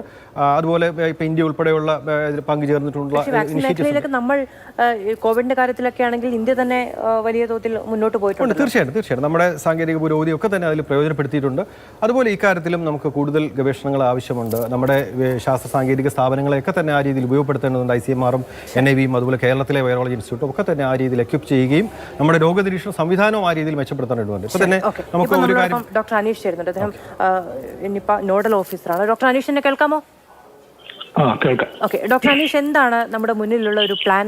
എന്താണ് ഈ പറയുന്ന 2 പഞ്ചായത്തുകളിലായുള്ള ഏതാണ്ട് 1000-ഓളം കുടുംബങ്ങൾ സ്വാഭാവികമായും ജാഗ്രതയാണ് വേണ്ടത് എന്ന നിർദ്ദേശവും ഭയപ്പെടേണ്ടതില്ല എന്ന് തുടർച്ചയായി അധികൃതർ പറയുന്നുണ്ട്. എന്നിരുന്നാലും അവർക്കുണ്ടാകുന്ന ഒരു ആശങ്ക നമുക്കറിയാവുന്നതാണ്, മാനുഷികമാണ്. അവരോട് പറയാനുള്ളത് ഉത്തരവാദിത്തപ്പെട്ട ഒരു ഉദ്യോഗസ്ഥൻ എന്ന നിലയിൽ. തീർച്ചയായിട്ടും ഞാൻ ഈ ചോദ്യത്തിലേക്ക് വരുന്നതിന് മുമ്പ് എനിക്ക് അനുവദിക്കുകയാണെങ്കിൽ ഞാൻ 1-2 കാര്യങ്ങൾ പറയാനായിട്ട് ആഗ്രഹിക്കുന്നു. തീർച്ചയായും. ഒന്ന്, കേരളം ഇന്ന് നിപ്പ പോലെയുള്ള ഒരു മഹാമാരിയെ നേരിടുന്ന ഒരു സമയമാണ്. നിപ്പ വളരെ പ്രാധാന്യമുള്ള ഒരു രോഗമാണ്. ഏറ്റവും കൂടുതൽ അപകട സാധ്യതയുള്ള WHO കണ്ടെത്തിയിട്ടുള്ള 10 വൈറസുകളിൽ ഒന്നാണ് നിപ്പ എന്ന് മാത്രമല്ല, കേരളത്തെ സംബന്ധിച്ചിടത്തോളം കേരളവും മറ്റു ചില സ്ഥലങ്ങളിൽ മാത്രമേ നിപ്പ ഉള്ളൂ എന്നുള്ളത് കൊണ്ട് നമ്മൾക്കുള്ളൊരു ഉത്തരവാദിത്വമാണ് നിപ്പ തടഞ്ഞു നിർത്തുക എന്ന് പറയുന്നത്. അപ്പൊ അതിൽ നമ്മളുടെ ഓരോ ജില്ലയിലും അത് മാറി മാറി വരുന്നു. അത് കഴിയുന്നത്ര നേരത്തെ കണ്ടെത്തുന്നു, ആദ്യ രോഗിയിൽ തന്നെ കണ്ടെത്താൻ കഴിയുന്നു എന്നുള്ളതൊക്കെ കേരളത്തിന്റെ മെച്ചമാണ്. കഴിയുന്നതും പല ആളുകളെ നമ്മൾ ചികിത്സിച്ച് രക്ഷപ്പെടുത്താനായിട്ട് ശ്രമിക്കുന്നു. ബംഗ്ലാദേശ് വേരിയന്റ്, നിപ്പയുടെ ബംഗ്ലാദേശ് വേരിയന്റിൽ പോലും മരണനിരക്ക് കഴിയുന്നത്ര കുറയ്ക്കാനായിട്ട് നമ്മൾ ശ്രമിക്കുന്നു. അതിലൊന്നും തർക്കമില്ല. പക്ഷെ ഇന്ന് രാവിലെ മുതൽ സാമൂഹ്യ മാധ്യമങ്ങളിലും ഇതുപോലുള്ള മുഖ്യധാരാ മാധ്യമങ്ങളിലും ഈ ഒരു മഹാമാരിക്കിടയിൽ പോലും നമ്മുടെ സംവിധാനങ്ങൾ, മെച്ചപ്പെട്ട സംവിധാനങ്ങൾ കൊണ്ടുവരാനായിട്ട് ശ്രമിക്കുമ്പോൾ അതിനെ താറടിച്ച് കാണിക്കുകയും വസ്തുതാവിരുദ്ധമായിട്ടുള്ള പല പരാമർശങ്ങളും കടന്നു വരികയും ചെയ്യുന്നു. ഞാൻ അതിനെപ്പറ്റി ഒന്ന് പറഞ്ഞതിന് ശേഷം ഞാൻ അത് ചോദിച്ച ചോദ്യത്തിലേക്ക് വരാം. അത് ഏറ്റവും പ്രധാനപ്പെട്ട വസ്തുതാവിരുദ്ധമായ പരാമർശം, മറ്റ് രാജ്യങ്ങൾ നിപ്പ ബാധിച്ചിട്ടുള്ള മറ്റ് രാജ്യങ്ങൾ നിപ്പയുടെ ഉറവിടം കണ്ടെത്തുകയും കേരളം അതിന്റെ ഉറവിടം കണ്ടെത്തിയിട്ടില്ല എന്നുള്ള ഒരു വാദമാണ് എല്ലാ മേഖലയിൽ നിന്നും മുന്നോട്ട് വയ്ക്കുന്നത്. കേരളം ഇതിനകത്ത് നടത്തിയിട്ടുള്ള ശ്രമങ്ങളെ കാണാതെയുള്ള പ്രത്യേകിച്ചും ഒരു കാര്യങ്ങൾ മറ്റെന്തെങ്കിലും അജണ്ട മുന്നിൽ വെച്ചുകൊണ്ടാണ് ഈ സംഭാഷണം വരുന്നതെന്നാണ് എനിക്ക് പലപ്പോഴും തോന്നിയിട്ടുള്ളത്. നമ്മളിതിനകത്തുള്ള ഈ നിപ്പ വന്നിട്ടുള്ള രാജ്യങ്ങളുടെ ചരിത്രം എടുക്കുക. നിപ്പയ്ക്ക് നമുക്കൊരു 25 വർഷത്തെ ചരിത്രമേ ഉള്ളൂ. 1998 നമ്മുടെ മലേഷ്യയിൽ നിപ്പ വരുന്നത്. മലേഷ്യയിൽ നിപ്പ വരുന്ന സമയത്ത് നമ്മൾ കണ്ടത് എന്താണെന്ന് വെച്ച് കഴിഞ്ഞാൽ, പന്നികളിൽ ഈ രോഗമുണ്ട് എന്നുള്ളതും പന്നികളുമായിട്ട് സമ്പർക്കത്തിൽ വന്ന മനുഷ്യർക്ക് രോഗമുണ്ട് എന്നുള്ളതാണ്. പക്ഷെ അത് ഈ മലേഷ്യൻ വൈറസിന്റെ സ്ട്രെയിനിൽ ഇത്തരത്തിലുള്ള ഇടനിലക്കാരായിട്ടുള്ള മൃഗങ്ങളുണ്ട് എന്നുള്ളത് കൊണ്ട് മാത്രം നമുക്കവിടെ പന്നികളെ കിട്ടി എന്നുള്ളത് സത്യമാണ്. പക്ഷെ പന്നികൾക്ക് എങ്ങനെ രോഗം വന്നു എന്നുള്ളത് ഇപ്പോഴും അജ്ഞാതമാണ്. അതിനകത്ത് നമുക്ക് ഹൈപ്പോത്തസിസുകൾ മാത്രമേ ഉള്ളൂ. ഒരുപക്ഷെ വവ്വാലുകൾ കഴിച്ച പഴങ്ങൾ പന്നികൾ കഴിച്ചിട്ടുണ്ടാകാം. പന്നികളെ പാർപ്പിച്ചിരുന്ന സ്ഥലങ്ങൾ വവ്വാലുകൾ ഉണ്ടായിരുന്നതിന്റെ കീഴിലാകാം. വവ്വാലുകളിൽ പിന്നീട് ദശാബ്ദങ്ങൾക്ക് ശേഷമാണ് വവ്വാലുകളിൽ വൈറസുകളെ കണ്ടെത്തുന്നത്. ഇനി അത് കഴിഞ്ഞ് ഫിലിപ്പീൻസിൽ ഏതാണ്ട് ഇതിന് സമാനമാണ്. ബംഗ്ലാദേശിൽ രോഗം വരുന്ന സമയത്ത് ബംഗ്ലാദേശിൽ ഡേറ്റ് പാം സാപ്പ് എന്ന് പറയുന്ന പനകളിൽ നിന്നും ശേഖരിക്കുന്ന ഒരു പാനീയമാണ് ഈ രോഗത്തിന് കാരണം എന്ന് കണ്ടെത്തി എന്നാണ് പറയുന്നത്. അത് അവരെങ്ങനെ കണ്ടെത്തി എന്നുള്ള കാര്യത്തെ പറ്റി ആരും പറയുന്നില്ല. എന്താണ് അവരെങ്ങനെ കണ്ടെത്തിയത്? 28 അണുബാധകൾ ഉണ്ടായതിനു ശേഷം, 28 ഔട്ട്ബ്രേക്കുകൾ ഉണ്ടായതിനു ശേഷം ഔട്ട്ബ്രേക്ക് വന്നിട്ടുള്ള ആളുകളെയും വരാത്ത ആൾക്കാരെയും താരതമ്യം ചെയ്ത് കേസ് കൺട്രോൾ മാർഗത്തിലൂടെ പഠിച്ചപ്പോൾ അവർക്ക് മനസ്സിലായി, ഈ 28 ഔട്ട്ബ്രേക്കുകളിൽ രോഗം വന്നിട്ടുള്ള ആൾക്കാരിൽ കൂടുതൽ ആളുകൾക്കും ഈ പാനീയം കഴിക്കുന്ന ഒരു സ്വഭാവം ഉണ്ടായിരുന്നു. മറിച്ച് നമ്മളെ സംബന്ധിച്ചിടത്തോളം 5 ഔട്ട്ബ്രേക്കുകൾ മാത്രമാണ് നമുക്കുണ്ടായിട്ടുള്ളത്. ഇത്തരത്തിലുള്ള ഒരു കമ്പാരിസൺ പഠനം നമുക്ക് നടത്താനായിട്ട് കഴിയില്ല. ഈ പറയുന്ന ഡേറ്റ് പാം സാപ്പിൽ പോലും 50-ലധികം ഔട്ട്ബ്രേക്കുകൾ ബംഗ്ലാദേശിൽ ഉണ്ടായതിനു ശേഷവും ഒറ്റത്തവണ പോലും ഡേറ്റ് പാം സാപ്പിൽ നമുക്ക് വൈറസിനെ കണ്ടെത്താനായിട്ട് കഴിഞ്ഞിട്ടില്ല. അതായത് ഈ പറയുന്ന ഒരു പ്രദേശത്തും, ബംഗാളിലെ കാര്യം, ബംഗാളിൽ ശേഖരിച്ചു വെച്ചിരുന്ന സാമ്പിളിൽ പിന്നീട് 6 മാസത്തിന് ശേഷം CDC പരിശോധിച്ചപ്പോഴാണ് ഇത് നിപ്പയാണെന്ന് തിരിച്ചറിഞ്ഞത് തന്നെ. അപ്പോൾ ഈ ബംഗ്ലാദേശിലും ബംഗാളിലും ഫിലിപ്പീൻസിലും മലേഷ്യയിലും ഒക്കെ ഇതിന്റെ സോഴ്സ് കണ്ടെത്തി എന്നുള്ളത് പച്ചക്കള്ളമാണ്. ഇനി കേരളത്തിലേക്ക് വരാം. കേരളത്തിൽ ഇതിനകത്ത് നടത്തിയിട്ടുള്ള ശ്രമങ്ങൾ നമ്മളൊന്ന് നോക്കുന്നത് നന്നായിരിക്കും. കേരളത്തിൽ ഇതിനകത്ത് നടത്തിയിട്ടുള്ള ശ്രമങ്ങൾ നോക്കുക. തുടക്കം മുതൽ നമ്മളെ സംബന്ധിച്ചിടത്തോളം ഒരു പാറ്റേൺ ഇല്ല. വിവിധ ജില്ലകളിൽ വിവിധ പ്രായത്തിലുള്ള പ്രത്യേകിച്ച് ഒരു ശീലമില്ലാത്ത ആൾക്കാർക്കാണ് രോഗം വന്നിട്ടുള്ളത്. അന്തരീക്ഷത്തിൽ രോഗമുണ്ട് എന്നുള്ളത് വളരെ കൃത്യമായിട്ട് നമ്മൾ കണ്ടെത്തിയിട്ടുണ്ട്. ഈ പറഞ്ഞ എല്ലാ ജില്ലകളിലും വൈറോളജിക്കൽ പരിശോധന നടത്തിയിട്ടുണ്ട്. എല്ലാ ജില്ലകളിലും വൈറസിന്റെ സാന്നിധ്യം ഒന്നുകിൽ ആന്റിബോഡി രൂപത്തിലോ അല്ലെങ്കിൽ വൈറസിന്റെ രൂപത്തിലോ നമ്മൾ ഈ ജില്ലകളിലെല്ലാം കണ്ടെത്തിയിട്ടുണ്ട്. തൊട്ടടുത്ത ജില്ലയിലും കണ്ടെത്തിയിട്ടുണ്ട്. മനുഷ്യന് വന്നിട്ടുള്ള നിപ്പയും ഈ നമ്മൾ വവ്വാലുകളിൽ കണ്ടെത്തിയ നിപ്പയുടെയും വൈറസ് 100% സാമ്യമുള്ളതാണെന്ന് കണ്ടെത്തിയിട്ടുണ്ട്. ഇത് ലോകത്തൊരു സ്ഥലത്തും കണ്ടെത്തിയിട്ടില്ല ഇതുപോലെ. ഈ വൈറസുകളെ നമ്മൾ ഈ 2 അനിമലിലും മനുഷ്യരിലുള്ള വൈറസിന്റെ സാമ്യം കണ്ടെത്തിയിട്ടുണ്ട്. എന്ന് മാത്രമല്ല, ഈ വൈറസിനെ മൃഗങ്ങളിൽ സിറിയൻ ഹാംസ്ട്രിങ്ങിൽ പരീക്ഷിച്ച് മനുഷ്യന് സമാനമായിട്ടുള്ള രോഗലക്ഷണങ്ങൾ സിറിയൻ ഹാംസ്ട്രിങ്ങിൽ നമ്മൾ ഡെമോൺസ്ട്രേറ്റ് ചെയ്തിട്ടുണ്ട്. ഈ വൈറസിന്റെ അണുബാധയ്ക്ക് സീസണാലിറ്റി ഉണ്ട് നമ്മൾ കണ്ടെത്തിയിട്ടുണ്ട്. അത് ഈ നിപ്പ സീസണിൽ അത്തരം വ്യാജ പ്രചാരണങ്ങൾ, തെറ്റിദ്ധരിപ്പിക്കുന്ന തരത്തിലുള്ള പ്രചാരണങ്ങളൊക്കെ ഉണ്ടാവുകയാണെങ്കിൽ അതിനെ നിശിതമായി വിമർശിക്കേണ്ടതുണ്ട്. അത് പാടില്ലാത്തത് തന്നെയാണ്. പ്രത്യേകിച്ചും ഇത്തരത്തിൽ വളരെ മോശമായി നമ്മുടെ സമൂഹത്തെ ബാധിക്കുന്ന, നമുക്ക് വലിയ നഷ്ടങ്ങൾ ഉണ്ടാക്കുന്ന മഹാവ്യാധിയുമായി ആരോഗ്യരംഗം പൊരുതുമ്പോൾ. ശരി, ഇനി അങ്ങനെ ചോദ്യത്തിലേക്ക് വരുമ്പോൾ, എന്താണ് ഈ പറയുന്ന രോഗബാധിത മേഖലയിൽ താമസിക്കുന്ന ആളുകൾക്ക് നൽകാനുള്ള നിർദ്ദേശം, അവരോട് പറയാനുള്ളത്? തീർച്ചയായിട്ടും റെസ്ട്രിക്ഷൻസ് നമുക്ക് ആവശ്യമാണ്. റെസ്ട്രിക്ഷൻസ് എന്ന് പറയുമ്പോൾ നിപ്പ ഒരു മഹാമാരി സാധ്യതയുള്ള രോഗമാണ്. ഏത് സമയത്താണ് വൈറസിന് വ്യതിയാനം വരുന്നത് എന്ന് നമുക്ക് അറിയാൻ കഴിയില്ല. അപ്പൊ അതുകൊണ്ട് തന്നെ വൈറസിനെ നമുക്ക് പഠിക്കേണ്ടതായിട്ടുണ്ട്. രോഗം വരാൻ സാധ്യതയുള്ള ഹൈ റിസ്ക് ഉള്ള ആൾക്കാരെ പൂർണ്ണമായിട്ടും കണ്ടെത്തണം. ഒരുപക്ഷെ കൂടുതൽ ആളുകളോട് ചോദിക്കുമ്പോഴായിരിക്കും. ഇപ്പൊ ഇന്ന് തന്നെ നമുക്ക് മനസ്സിലായ ഒരു കാര്യം, ഈ കുട്ടി ട്യൂഷൻ സെന്ററിലേക്ക് വന്ന ബസ് ഏതാണെന്ന് നമുക്കറിയാം. ട്യൂഷൻ സെന്ററിൽ നിന്ന് തിരിച്ചുപോയ ബസ് ഏതാണ് എന്ന് കുട്ടിയോട് നമുക്ക് ചോദിക്കാൻ പറ്റില്ല.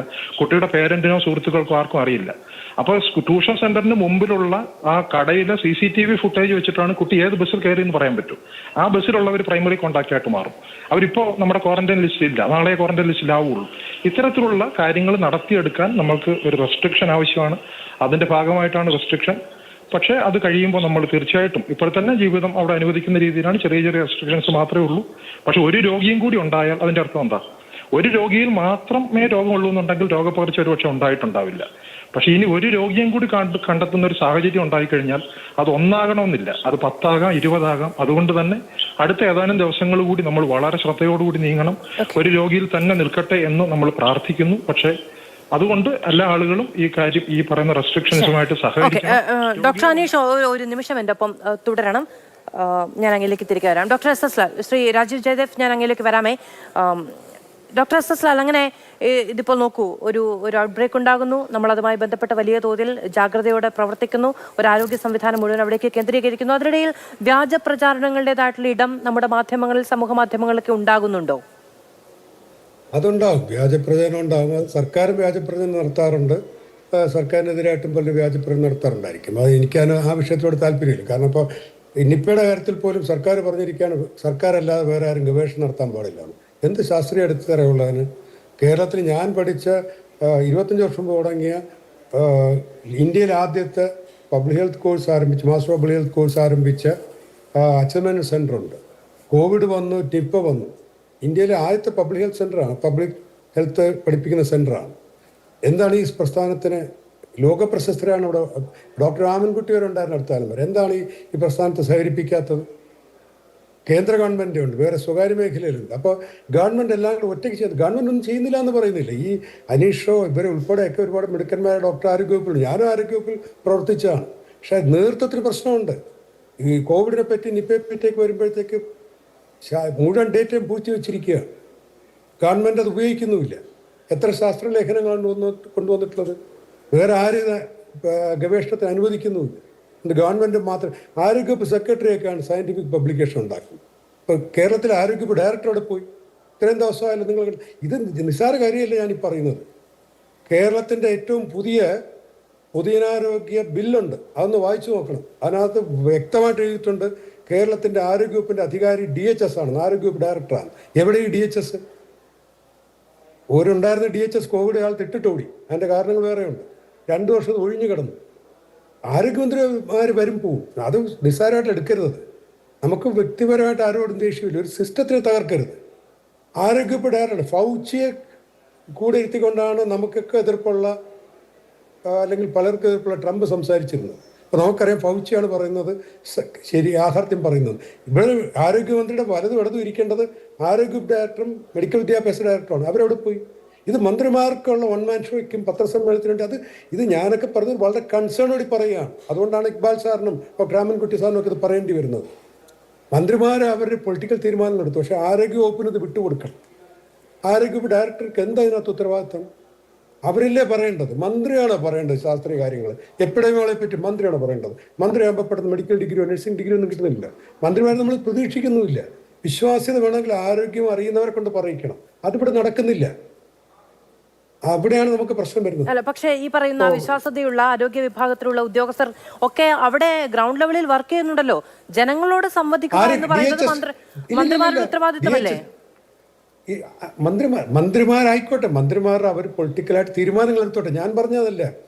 ഇതിന്റെ നേതൃത്വം മന്ത്രിമാർ, ഇന്നത്തെ മന്ത്രി നാളെ മന്ത്രിയാവും നമുക്കറിയില്ല, അല്ലെങ്കിൽ വേറെ വകുപ്പിന്റെ ആയിരിക്കും. ആരോഗ്യവകുപ്പ് 25-26 വയസ്സിൽ ആരോഗ്യവകുപ്പിൽ കയറുന്ന ആളാണ് 50 വയസ്സ് കഴിയുമ്പോഴത്തെ ആരോഗ്യ ഡയറക്ടറാകുന്നത്. അവർക്കാണ് വിഷയം അറിയുന്നത്. അവർക്ക് നേതൃത്വം. ഇത് വളരെ അടിസ്ഥാനപരമായ വിഷയമാണ് ഞാൻ ഈ പറയുന്നത്. അത് പലർക്കും സർക്കാരിലേക്ക് ഇരിക്കുന്നവർക്ക് അതിനോട് യോജിക്കാൻ പറ്റില്ല, പേടിച്ചിട്ട്. ഞാൻ പറഞ്ഞത് യാഥാർത്ഥ്യമാണ്. ആരോഗ്യവകുപ്പ് നയിക്കേണ്ട ആരോഗ്യവകുപ്പ് ഡയറക്ടറാണ്. അത് പുതിയ നയത്തിലുമുണ്ട്, പുതിയ ബില്ലിലും അത് എഴുതി വെച്ചിട്ടുണ്ട്. നിങ്ങൾക്ക് പറയാൻ പറ്റുന്നു. നിങ്ങൾ ആരെങ്കിലും എവിടെയെങ്കിലും കണ്ടോ ആരോഗ്യവകുപ്പ് ഡയറക്ടറെ? അവരെ കൊണ്ട് നേതൃത്വം കൊണ്ട് കൊടുക്കേണ്ട. അവർ ഇപ്പോൾ DGPയെ തളർത്തിയ കോൺസ്റ്റബിളും തളരും. അതാണ് സംഭവിക്കുന്നത്. ആരോഗ്യവകുപ്പ് ഡയറക്ടർ കഴിവില്ലാത്തവരെ മാറ്റണം. എത്രയോ അഡീഷണൽ ഡയറക്ടർമാരുണ്ട്, അതിനൊരാളെ പിടിച്ച് ഡയറക്ടറാക്കണം. ഈ ആരോഗ്യ സാങ്കേതിക നേതൃത്വത്തിന് അവർ ലീഡർഷിപ്പിൽ നിൽക്കുന്നവരാണ്, അവർ ആശുപത്രി ഇരിക്കുന്നവരല്ല. ആരോഗ്യവകുപ്പ് ഡയറക്ടറേറ്റ് ഉണ്ട്. കേരളത്തിലെ 2ാമത്തെ ഏറ്റവും വലിയ ഡിപ്പാർട്ട്മെൻറ്റാണ്. ഇത് ഈ പറയുന്നതിനൊന്നും ആർക്കും എതിർപ്പുണ്ടാവുമെന്ന് ഞാൻ വിചാരിക്കുന്നില്ല. അപവാദ പ്രചാരണം അതെനിക്കത് മറ്റു കാര്യങ്ങളിലേക്ക് ഞാൻ കിടക്കില്ല. പക്ഷേ ഇത് പറയുന്നത് യാഥാർത്ഥ്യങ്ങളാണ് ഈ പറയുന്നത്. അപ്പോൾ അതിനകത്ത് എനിക്ക് ആരും ഭയക്കേണ്ട കാര്യമില്ല. അതുകൊണ്ട് എനിക്ക് യാഥാർത്ഥ്യം പറയാൻ പറ്റുന്നത്. ആരോഗ്യവകുപ്പ് ഡയറക്ടറാണ് നയിക്കേണ്ടത്. അവരാണ് തീരുമാനങ്ങൾ എടുക്കേണ്ടത്. അവരെയൊക്കെ ഒരു സൈഡിലേക്ക് മാറ്റി നിർത്തിയിരിക്കുകയാണ്. അഡീഷണൽ ഡയറക്ടർമാർ ഉൾപ്പെടെ. അല്ല, അതിങ്ങനെ ആരോഗ്യമന്ത്രി ഹൈജാക്ക് ചെയ്യുന്നൊന്നും ഇല്ലല്ലോ. മാത്രമല്ല, ഇപ്പോൾ ആരോഗ്യമന്ത്രി അവിടെ പോയില്ല എങ്കിൽ, ആരോഗ്യമന്ത്രി വാർത്താ സമ്മേളനങ്ങൾ നടത്തിയില്ലെങ്കിൽ, ജനങ്ങളോട് കൃത്യമായ ബോധവൽക്കരണം നടത്തിയില്ല എങ്കിൽ പറയില്ലേ ആരോഗ്യമന്ത്രി എവിടെ എന്ന് ചോദിക്കില്ലേ? ഇതിപ്പോ ആരോഗ്യവകുപ്പ് ഡയറക്ടർ എവിടെ എന്ന് ചോദിക്കുന്നത് പോലെ തന്നെ ചോദിക്കില്ലേ ആരോഗ്യവകുപ്പ് മന്ത്രി എവിടെയെന്ന്? മന്ത്രി പോണേ നമുക്ക് എതിർപ്പില്ല. മന്ത്രി ഞാൻ പറഞ്ഞത് ഇത് ആരോഗ്യവകുപ്പിൽ ഒന്നും വേണ്ട, ഡോക്ടർ ഇക്ബാലിനോട് ചോദിക്കാം ഞാൻ പറയുന്നത് ശരിയാണോ. അദ്ദേഹം എഴുതിയിട്ടില്ല ഫേസ്ബുക്കിൽ. നമ്മുടെ രോഗനിരീക്ഷണ സംവിധാനം തകർന്നിട്ടുണ്ട്. ഇപ്പൊ നിപ്പ വന്നിട്ട് ഭാഗ്യത്തിന് കൂടുതൽ പേരിൽ പടരായിരുന്നു കഴിഞ്ഞാൽ അൽത്താഫ് പറഞ്ഞു അത് നമുക്ക് ഭാഗ്യമെന്ന് വിചാരിക്കാം. പക്ഷേ അതിനുള്ള മുൻകരുതലുകളോ അതിനുള്ള മുന്നൊരുക്കങ്ങളോ നമ്മുടെ നാട്ടിൽ കുറവാണ്. അത് നടക്കാത്തത് ആരോഗ്യവകുപ്പ് കൃത്യമായിട്ട് പ്രവർത്തിക്കാത്തതുകൊണ്ടാണ്. അതാണ് എന്നെ പോലുള്ള രാഷ്ട്രീയ വ്യത്യാസമില്ലാതെ ഇടതും വലതും ഒക്കെ ഡോക്ടർമാർ ഈ വിഷയം പറയുന്നത്. സർക്കാരിലിരിക്കുന്നവർക്ക് പറയാൻ പറ്റില്ല പേടിച്ചിട്ട്. ആ സർക്കാർ സംവിധാനം ഇപ്പം അങ്ങനെയാണ് ഓടുന്നത്. ഇതൊരു പരിഹരിക്കപ്പെടേണ്ട പ്രശ്നമാണ്. ആരോഗ്യവകുപ്പിന് നേതൃത്വം ആരോഗ്യവകുപ്പിന് കൊടുക്കണം. മന്ത്രിമാർ എന്ത് വേണോ ചെയ്തോ. പക്ഷേ ഈ സിനിമ എടുക്കലും അല്ലെങ്കിൽ മന്ത്രി പിടിച്ചു കെട്ടി അങ്ങനെയൊന്നും പിടിച്ചു കെട്ടാൻ പറ്റുന്നില്ല. ആരും പിടിച്ചു കെട്ടിയതല്ല. ആ രോഗം തന്നെയൊന്നാണ്. കൂടുതൽ വരാതിരിക്കാൻ നമുക്ക് അവിടുത്തെ ആരോഗ്യ പ്രവർത്തകർ, ഡോക്ടർമാരും നഴ്സുമാരും അവിടുത്തെ ആരോഗ്യ പ്രവർത്തകരും ഇടപെടുന്നതുകൊണ്ടാണ്. ഡോക്ടർ അനീഷ്, ഇപ്പൊ ഈ രോഗനിരീക്ഷണത്തിൽ നമുക്ക് അങ്ങനെ ഒരു പാളിച്ച പറ്റുന്നുണ്ടോ? രോഗനിരീക്ഷണത്തിലും രോഗം സംബന്ധിച്ച മുന്നറിയിപ്പ് നൽകുന്നതുമായി ബന്ധപ്പെട്ടും നമ്മുടെ ആരോഗ്യരംഗം കാണിക്കുന്ന ജാഗ്രത പോരാ എന്നതുണ്ടോ?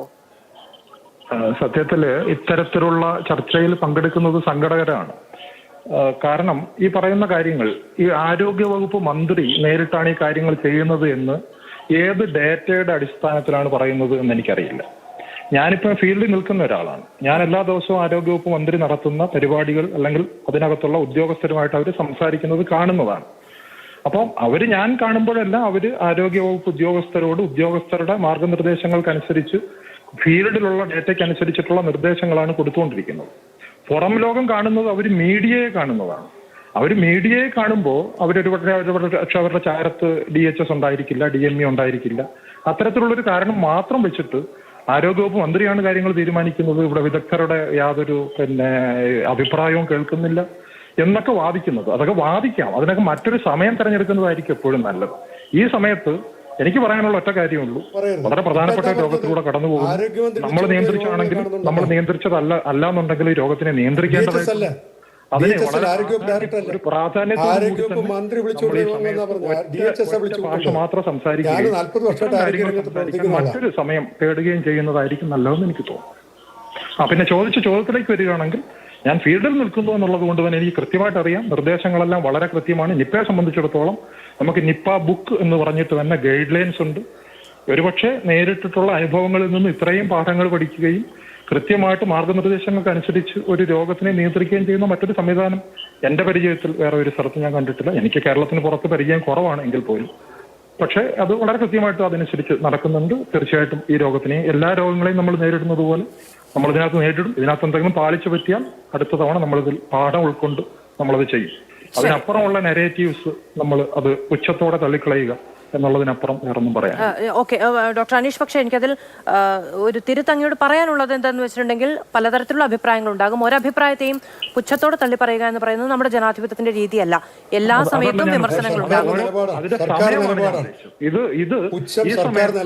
ഒരു പ്രദേശത്ത് ഒരു പ്രദേശത്തുള്ള ആളുകൾ ഈ സമയത്ത് തീർച്ചയായിട്ടും അതിനെ നേരിടുന്നു. ആ സമയത്ത് എൻകറേജിംഗ് ആയിട്ട് തന്നെ സംസാരിക്കണം. അത് ഇപ്പോൾ ഈ പറയുന്ന ആരോഗ്യരംഗത്തെ വിദഗ്ധർക്കും അല്ലെങ്കിൽ പ്രതിപക്ഷത്തുള്ളവർക്കും ഒക്കെ പലതരം അഭിപ്രായങ്ങളും വിമർശനങ്ങളും ഒക്കെ ചൂണ്ടിക്കാണിക്കാൻ കഴിയണം. എന്നാലേ ഒരു സിസ്റ്റം കാര്യക്ഷമമായി മുന്നോട്ട് പോവുകയുള്ളൂ. അല്ലാതെ ചെയ്യുന്നതെല്ലാം വളരെ വിശുദ്ധമായിരിക്കാം എന്ന് ചിന്തിക്കുക ജനാധിപത്യത്തിൽ നടക്കില്ല എന്നുള്ളത് കൊണ്ട് ആണ് ഇത്തരം വിമർശനങ്ങൾ ഉയരുന്നത് എന്ന് അധികൃതർ കാണും എന്ന് ഞാൻ വിചാരിക്കുന്നു.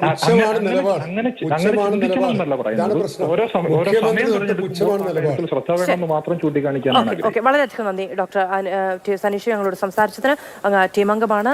വളരെയധികം ഈ പറയുന്ന സമർപ്പണ ബുദ്ധിയോടുകൂടി അവിടെ ഒരു വലിയ ടീം പ്രവർത്തിക്കുന്നുണ്ട്. അവരോട് നമ്മളെല്ലാവരും കടപ്പെട്ടിരിക്കുകയും ചെയ്തു. വളരെയധികം നന്ദി ഡോക്ടർ സനീഷ് ഞങ്ങളോട് സംസാരിച്ചതിന്. ഞാൻ വരാം ശ്രീ രാജീവ് ജയദേവ്. ഇപ്പോൾ നേരത്തെ ശ്രീ സനീഷ് പറഞ്ഞു, ബംഗ്ലാദേശിൽ ഇത്രയധികം ഔട്ട്ബ്രേക്കുകൾ ഉണ്ടായതിനു ശേഷമാണ് അതിൻ്റെ ഒരു കാരണത്തിലേക്ക് എത്താൻ സാധിച്ചത്. പലയിടത്തും അങ്ങനെയാണ്. നമുക്ക് 5 ഔട്ട്ബ്രേക്കുകൾ മാത്രമാണ് ഉണ്ടായത്. അതുകൊണ്ട് തന്നെ വളരെ കോമൺ ആയിട്ടുള്ള ഒരു ഫാക്ടർ അതിൽ കണ്ടുപിടിക്കാൻ കഴിയുന്നില്ല. ഈ പറയുന്ന റൂട്ട് എന്താണ് എന്ന് കണ്ടുപിടിക്കാൻ കഴിയാത്തതിൻ്റെ കാരണം അതാണ് എന്ന്. പക്ഷേ ശ്രീ രാജീവ് ജയദേവ്, നമുക്കങ്ങനെ ചെറുതായി കാണാൻ കഴിയുന്നതല്ല അല്ലേ? ഓരോ ജീവനും ഏറ്റവും പ്രധാനമാണ് എന്നുള്ളതാണ് നമ്മുടെയൊക്കെ കാഴ്ചപ്പാട്. ഇപ്പോൾ അടുത്ത ദിവസം തന്നെ കർണാടകയിൽ ഒരു അപകടമുണ്ടായപ്പോൾ ഓരോ സംസ്ഥാനവും ഓരോ ജനതയും ഓരോ ജീവനും നൽകുന്ന വില എന്താണ് എന്ന് നമ്മൾ ഏറ്റവും കൂടുതൽ ചൂണ്ടിക്കാണിക്കുന്നുണ്ട്. നമ്മുടെ ജീവൻ നമുക്ക് പ്രധാനപ്പെട്ടതാണ്. അതുകൊണ്ട് തന്നെ അതിൻ്റെ റൂട്ട് കണ്ടെത്തേണ്ടത്, കാരണം കണ്ടെത്തേണ്ടത് ഏറ്റവും അനിവാര്യമാണ് എന്ന് വിചാരിക്കുന്നവരാണ് നമ്മൾ. അതെ, ബംഗ്ലാദേശിന്റെ ഉദാഹരണം എടുക്കുകയാണെങ്കിൽ അവിടെ കാലാകാലങ്ങളായി പല ഔട്ട്ബ്രേക്കുകളും ഉണ്ടായിട്ടുണ്ട് നിപ്പ വൈറസിന്റെ. നിപ്പയെ പറ്റിയാണല്ലോ ചർച്ച. അതുകൊണ്ട് അവിടെ 341 വ്യക്തികൾക്കാണ് ഇതുവരെ നിപ്പ ബാധിച്ചതും അതിൽ 71% പേർ മരണപ്പെട്ടിരിക്കുകയാണ്. ഈ വർഷം അവിടെ 2 പേർക്കാണ് ഇതുവരെ നിപ്പ വന്നത്. അവർ 2 പേരും മരണപ്പെട്ടു. പക്ഷേ ഈ 2 ഔട്ട്ബ്രേക്കുകളും ഒരാളിൽ ഒതുങ്ങുകയാണ് ഉണ്ടായത്. ആദ്യത്തെ വ്യക്തിക്ക് 91 കോണ്ടാക്റ്റുകളാണ് അവർ ടെസ്റ്റ് ചെയ്ത് നെഗറ്റീവാണ് എന്ന് സ്ഥിരീകരിച്ചത്. അവർക്ക് ആർക്കും രോഗമുണ്ടായില്ല. രണ്ടാമത്തെ വ്യക്തി 67 കോണ്ടാക്റ്റുകളായിരുന്നു. അപ്പോൾ അതിൽ നിന്ന് നമുക്ക് വ്യക്തമാകുന്നത് ബംഗ്ലാദേശുമായി സാമ്യമുള്ള ഒരുതരം ഔട്ട്ബ്രേക്കുകളാണ് കേരളത്തിലും ഇതുവരെ നടന്നുകൊണ്ടിരിക്കുന്നത്. കേരളത്തിലെ ഔട്ട്ബ്രേക്കിൽ നിന്നും മറ്റുള്ളവരിലേക്ക് വ്യാപിക്കുമോ എന്നുള്ളത് തീർച്ചയായിട്ടും നമ്മൾ നോക്കി കണ്ടുപിടിക്കേണ്ടത് തന്നെയാണ്. ഇത് ഒരു RNA വൈറസ് ആയതിനാൽ നേരത്തെ സൂചിപ്പിച്ചതുപോലെ അതിൽ മാറ്റമുണ്ടാകാൻ സാധ്യതയുള്ളതിനാൽ മുൻപ് ഉള്ള പാരമ്പര്യം മാത്രം വെച്ച് ഇതിനെ അളക്കാൻ പറ്റില്ല എന്നുള്ളത് ഒരു വാസ്തവം തന്നെയാണ്. പക്ഷേ ബംഗ്ലാദേശിൽ ഇതുവരെയുള്ള ഡേറ്റ അനുസരിച്ചിട്ട് ഈ ഡേറ്റ് പാം സ്വാപ്പ് എന്ന് പറയുന്ന ഒരു സംഗതിയുണ്ട്. പനങ്കള്ള് പോലെ ഒരു സാധനമാണ് അത്. ബംഗ്ലാദേശിൽ അത്യാവശ്യം മിക്കവരും തന്നെ അതൊരു കുടിക്കുന്ന ഒരു പാനീയമാണ്. അപ്പോൾ അത് കുടിച്ചത് കൊണ്ടാണ് ഈ രോഗം വരുന്നത് എന്നുള്ളത് അത് വിശ്വസിക്കാൻ ബുദ്ധിമുട്ടാണ്. കാരണം ഇത്രയും പേർ, 10,000-കണക്കിന് പേർ എല്ലാ ദിവസവും കുടിക്കുന്ന ഒരു പാനീയമാണെങ്കിൽ എന്തുകൊണ്ട് കൂടുതൽ പേർക്ക് രോഗം വരുന്നില്ല എന്നുള്ളത് നമ്മൾ ചിന്തിക്കണം. അപ്പോൾ അവിടെയും ഈ പറഞ്ഞതുപോലെ ഇതിന്റെ എക്സാക്ട് മെക്കാനിസം ഓഫ് ജമ്പ്, ഈ വൈറസ് ഈ വന്യജീവിയിൽ നിന്ന് മനുഷ്യരിലേക്ക് എങ്ങനെ ജമ്പ് ചെയ്യുന്നുള്ള അതും ഒരു ഊഹം മാത്രമാണ് ഈ ഡേറ്റ് പാം സ്വാപ്പ് എന്നുള്ളത്. അപ്പോൾ അത് നമുക്ക് കണ്ടുപിടിക്കാനാകും, ഇത്തവണയെങ്കിലും നമുക്ക് കണ്ടുപിടിക്കാനാകും എന്ന് നമുക്ക് പ്രതീക്ഷിക്കാം. അത് ഇതിന്റെ ഒരു ടേണിംഗ് പോയിന്റ് തന്നെയാണ്. ചികിത്സകൾ ഡെവലപ്പ് ചെയ്തിട്ടുണ്ട്. വികസിത രാജ്യങ്ങളിൽ തന്നെ ഇതിന് സമാനമായിട്ടുള്ള ഹെൻഡ്ര വൈറസ് ഉണ്ട്. അവിടെ നിന്നാണ് ഇപ്പോൾ ഇതിനെപ്പറ്റിയുള്ള മോണോക്ലോണൽ ആന്റിബോഡികളൊക്കെ ഡെവലപ്പ് ചെയ്തിരിക്കുന്നത്. വെച്ചാൽ മോണോക്ലോണൽ ആന്റിബോഡീസ് എന്ന് പറഞ്ഞാൽ നമ്മുടെ പ്രേക്ഷകർക്ക് വേണ്ടി പറയുകയാണ്, ശരീരത്തിന്റെ ഇമ്മ്യൂൺ സിസ്റ്റം ഒരു അണുബാധ ഉണ്ടാകുമ്പോൾ നമ്മുടെ ഇമ്മ്യൂൺ സിസ്റ്റം പ്രതിരോധ നിര ഉത്പാദിപ്പിക്കുന്ന ചില തന്മാത്രകളാണ് ഈ ആന്റിബോഡികൾ.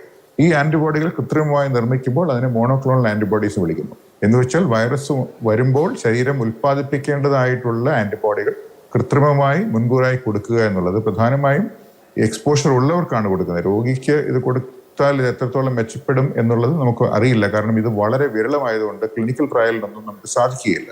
അതുകൊണ്ട് തന്നെ ഇതിന് ചികിത്സകൾ ഡെവലപ്പ് ചെയ്തിട്ടില്ല എന്നില്ല, ഡെവലപ്പ് ചെയ്തിട്ടുണ്ട്.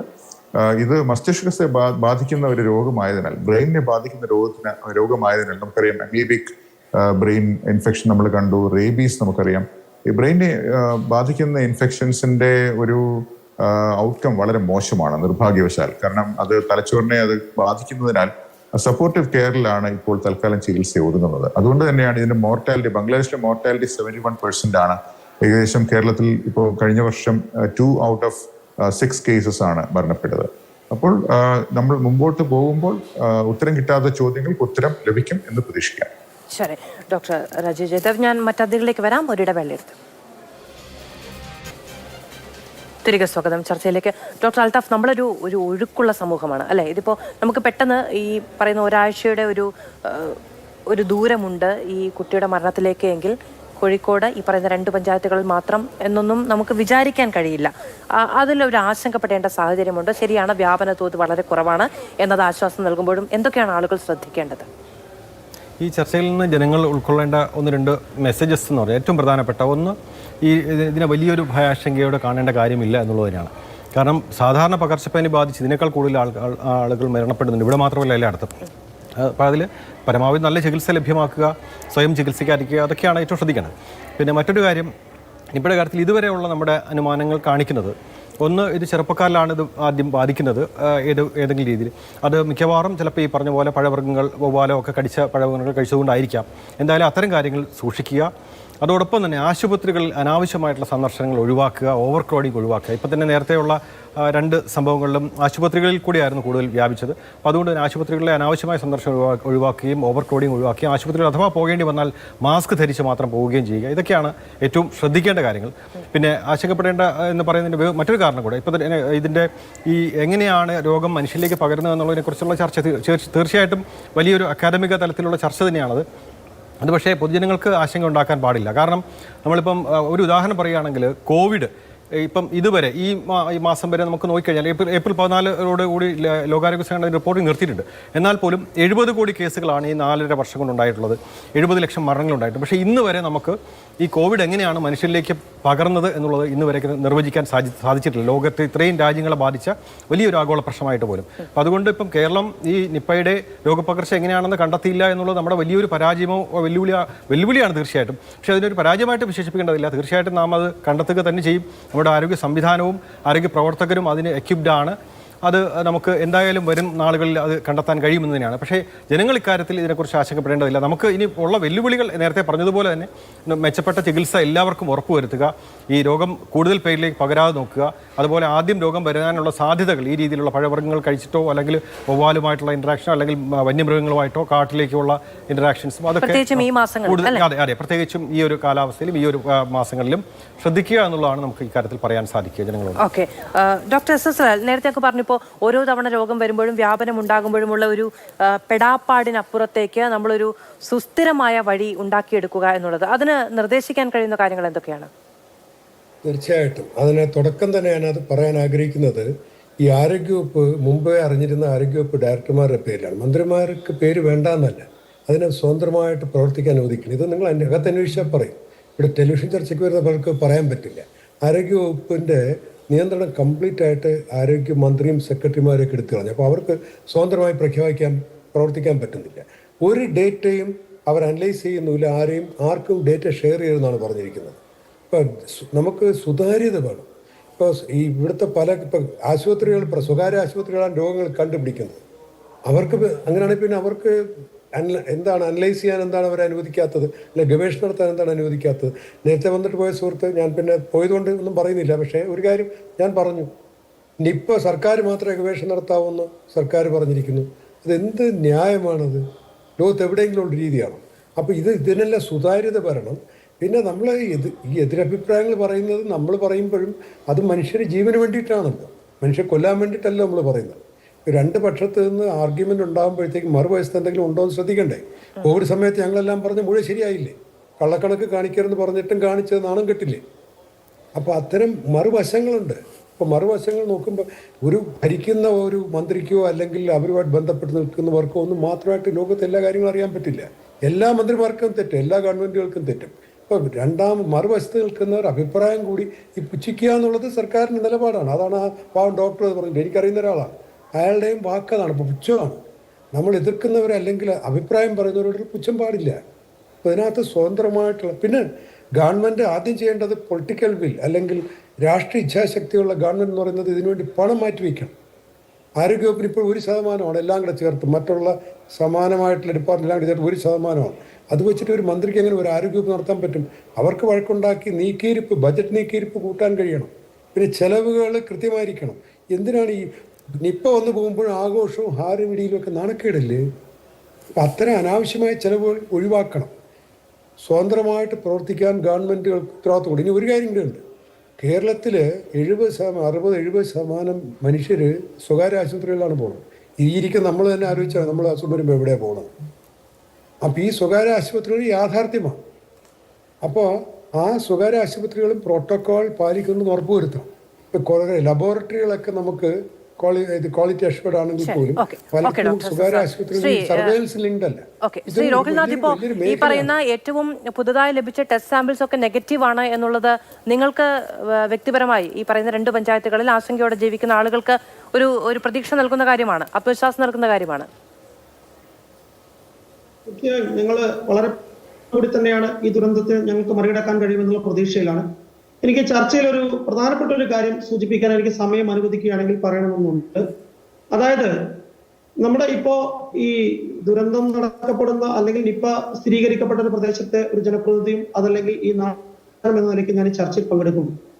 തീർച്ചയായിട്ടും എവിടേക്കോ ചില ദുരൂഹതകൾ ആരോഗ്യവകുപ്പ് ഉണ്ടാക്കുന്നുണ്ട് എന്നുള്ള കാര്യത്തിൽ ഞങ്ങൾക്ക് ആശങ്കയുണ്ട്. അതിന് കാരണം ഇവിടെ ചർച്ചയിൽ പങ്കെടുത്ത എല്ലാവരും സൂചിപ്പിച്ചതിന്റെ ഒരു രക്തചുരുക്കം തന്നെയാണ് ഞാൻ സൂചിപ്പിച്ചുകൊണ്ടിരിക്കുന്നത്. അതായത് ഇപ്പോൾ നമ്മുടെ ഈ നിപ്പയും ബന്ധപ്പെട്ട ഈ സാഹചര്യത്തിൽ ഇവിടെ ഈ വിഷയങ്ങളൊക്കെ ചർച്ച ചെയ്യപ്പെടുമ്പോൾ ബഹുമാനപ്പെട്ട മന്ത്രി മലപ്പുറത്ത് മന്ത്രിയുടെ നേതൃത്വത്തിൽ കലക്ടറുടെ അധ്യക്ഷതയിലൊക്കെ യോഗം ചേരുമ്പോൾ ഒരു പ്രാദേശിക ഭരണകൂടം എന്ന നിലക്ക് ഞങ്ങൾ ഉൾക്കൊള്ളുന്ന അല്ലെങ്കിൽ ഞങ്ങളും തൊട്ടപ്പുറത്ത് പഞ്ചായത്തായിട്ടുള്ള ആനക്കയും ഉൾക്കൊള്ളുന്ന അവിടുത്തെ പഞ്ചായത്ത് ഭരണസമിതിയുടെ ഉത്തരവാദിത്തപ്പെട്ട നേതൃത്വം ആ അടിയന്തര യോഗത്തിലേക്ക് ക്ഷണിക്കാതെ മാറ്റി നിർത്തപ്പെട്ടുള്ള തീരുമാനങ്ങൾ കൈക്കൊണ്ട് ഞങ്ങളുടെയും അല്ലെങ്കിൽ മറ്റു തലങ്ങളിൽ അറിയേണ്ട ഒരു സാഹചര്യം ഉണ്ടാകുമ്പോൾ ഈ വ്യാപനം തടയാൻ മന്ത്രിയുടെ ശ്രദ്ധയിൽപ്പെടുത്തുകയും ചെയ്യാം. എന്തായാലും വെച്ചാൽ പ്രാദേശികമായിട്ടുള്ള ഒരു പ്രതിരോധം കൂടി ഉണ്ടാക്കിയെടുക്കേണ്ടതുണ്ട് എന്നുള്ളത് കൊണ്ട് എന്തായാലും 5ാമത്തെ തവണയാണ് കേരളത്തെ ഈ പറയുന്ന നിപ ഭീഷണി ഉണ്ടാകുന്നത്, നമ്മളെ ഭീതിപ്പെടുത്തുന്നത്. അതിനെ അതിജീവിക്കാൻ കഴിയും എന്ന് വിചാരിക്കുന്നു. വിലപ്പെട്ട ഒരു ജീവൻ നഷ്ടപ്പെട്ടു. കൂടുതൽ നഷ്ടങ്ങൾ ഉണ്ടാകാതെ ഇത്തവണയും നമുക്ക് മുന്നോട്ട് പോകാൻ കഴിയും എന്നുള്ളതാണ് പ്രതീക്ഷ. വളരെയധികം നന്ദി പാനലിസ്റ്റുകൾക്കും പ്രേക്ഷകർക്കും.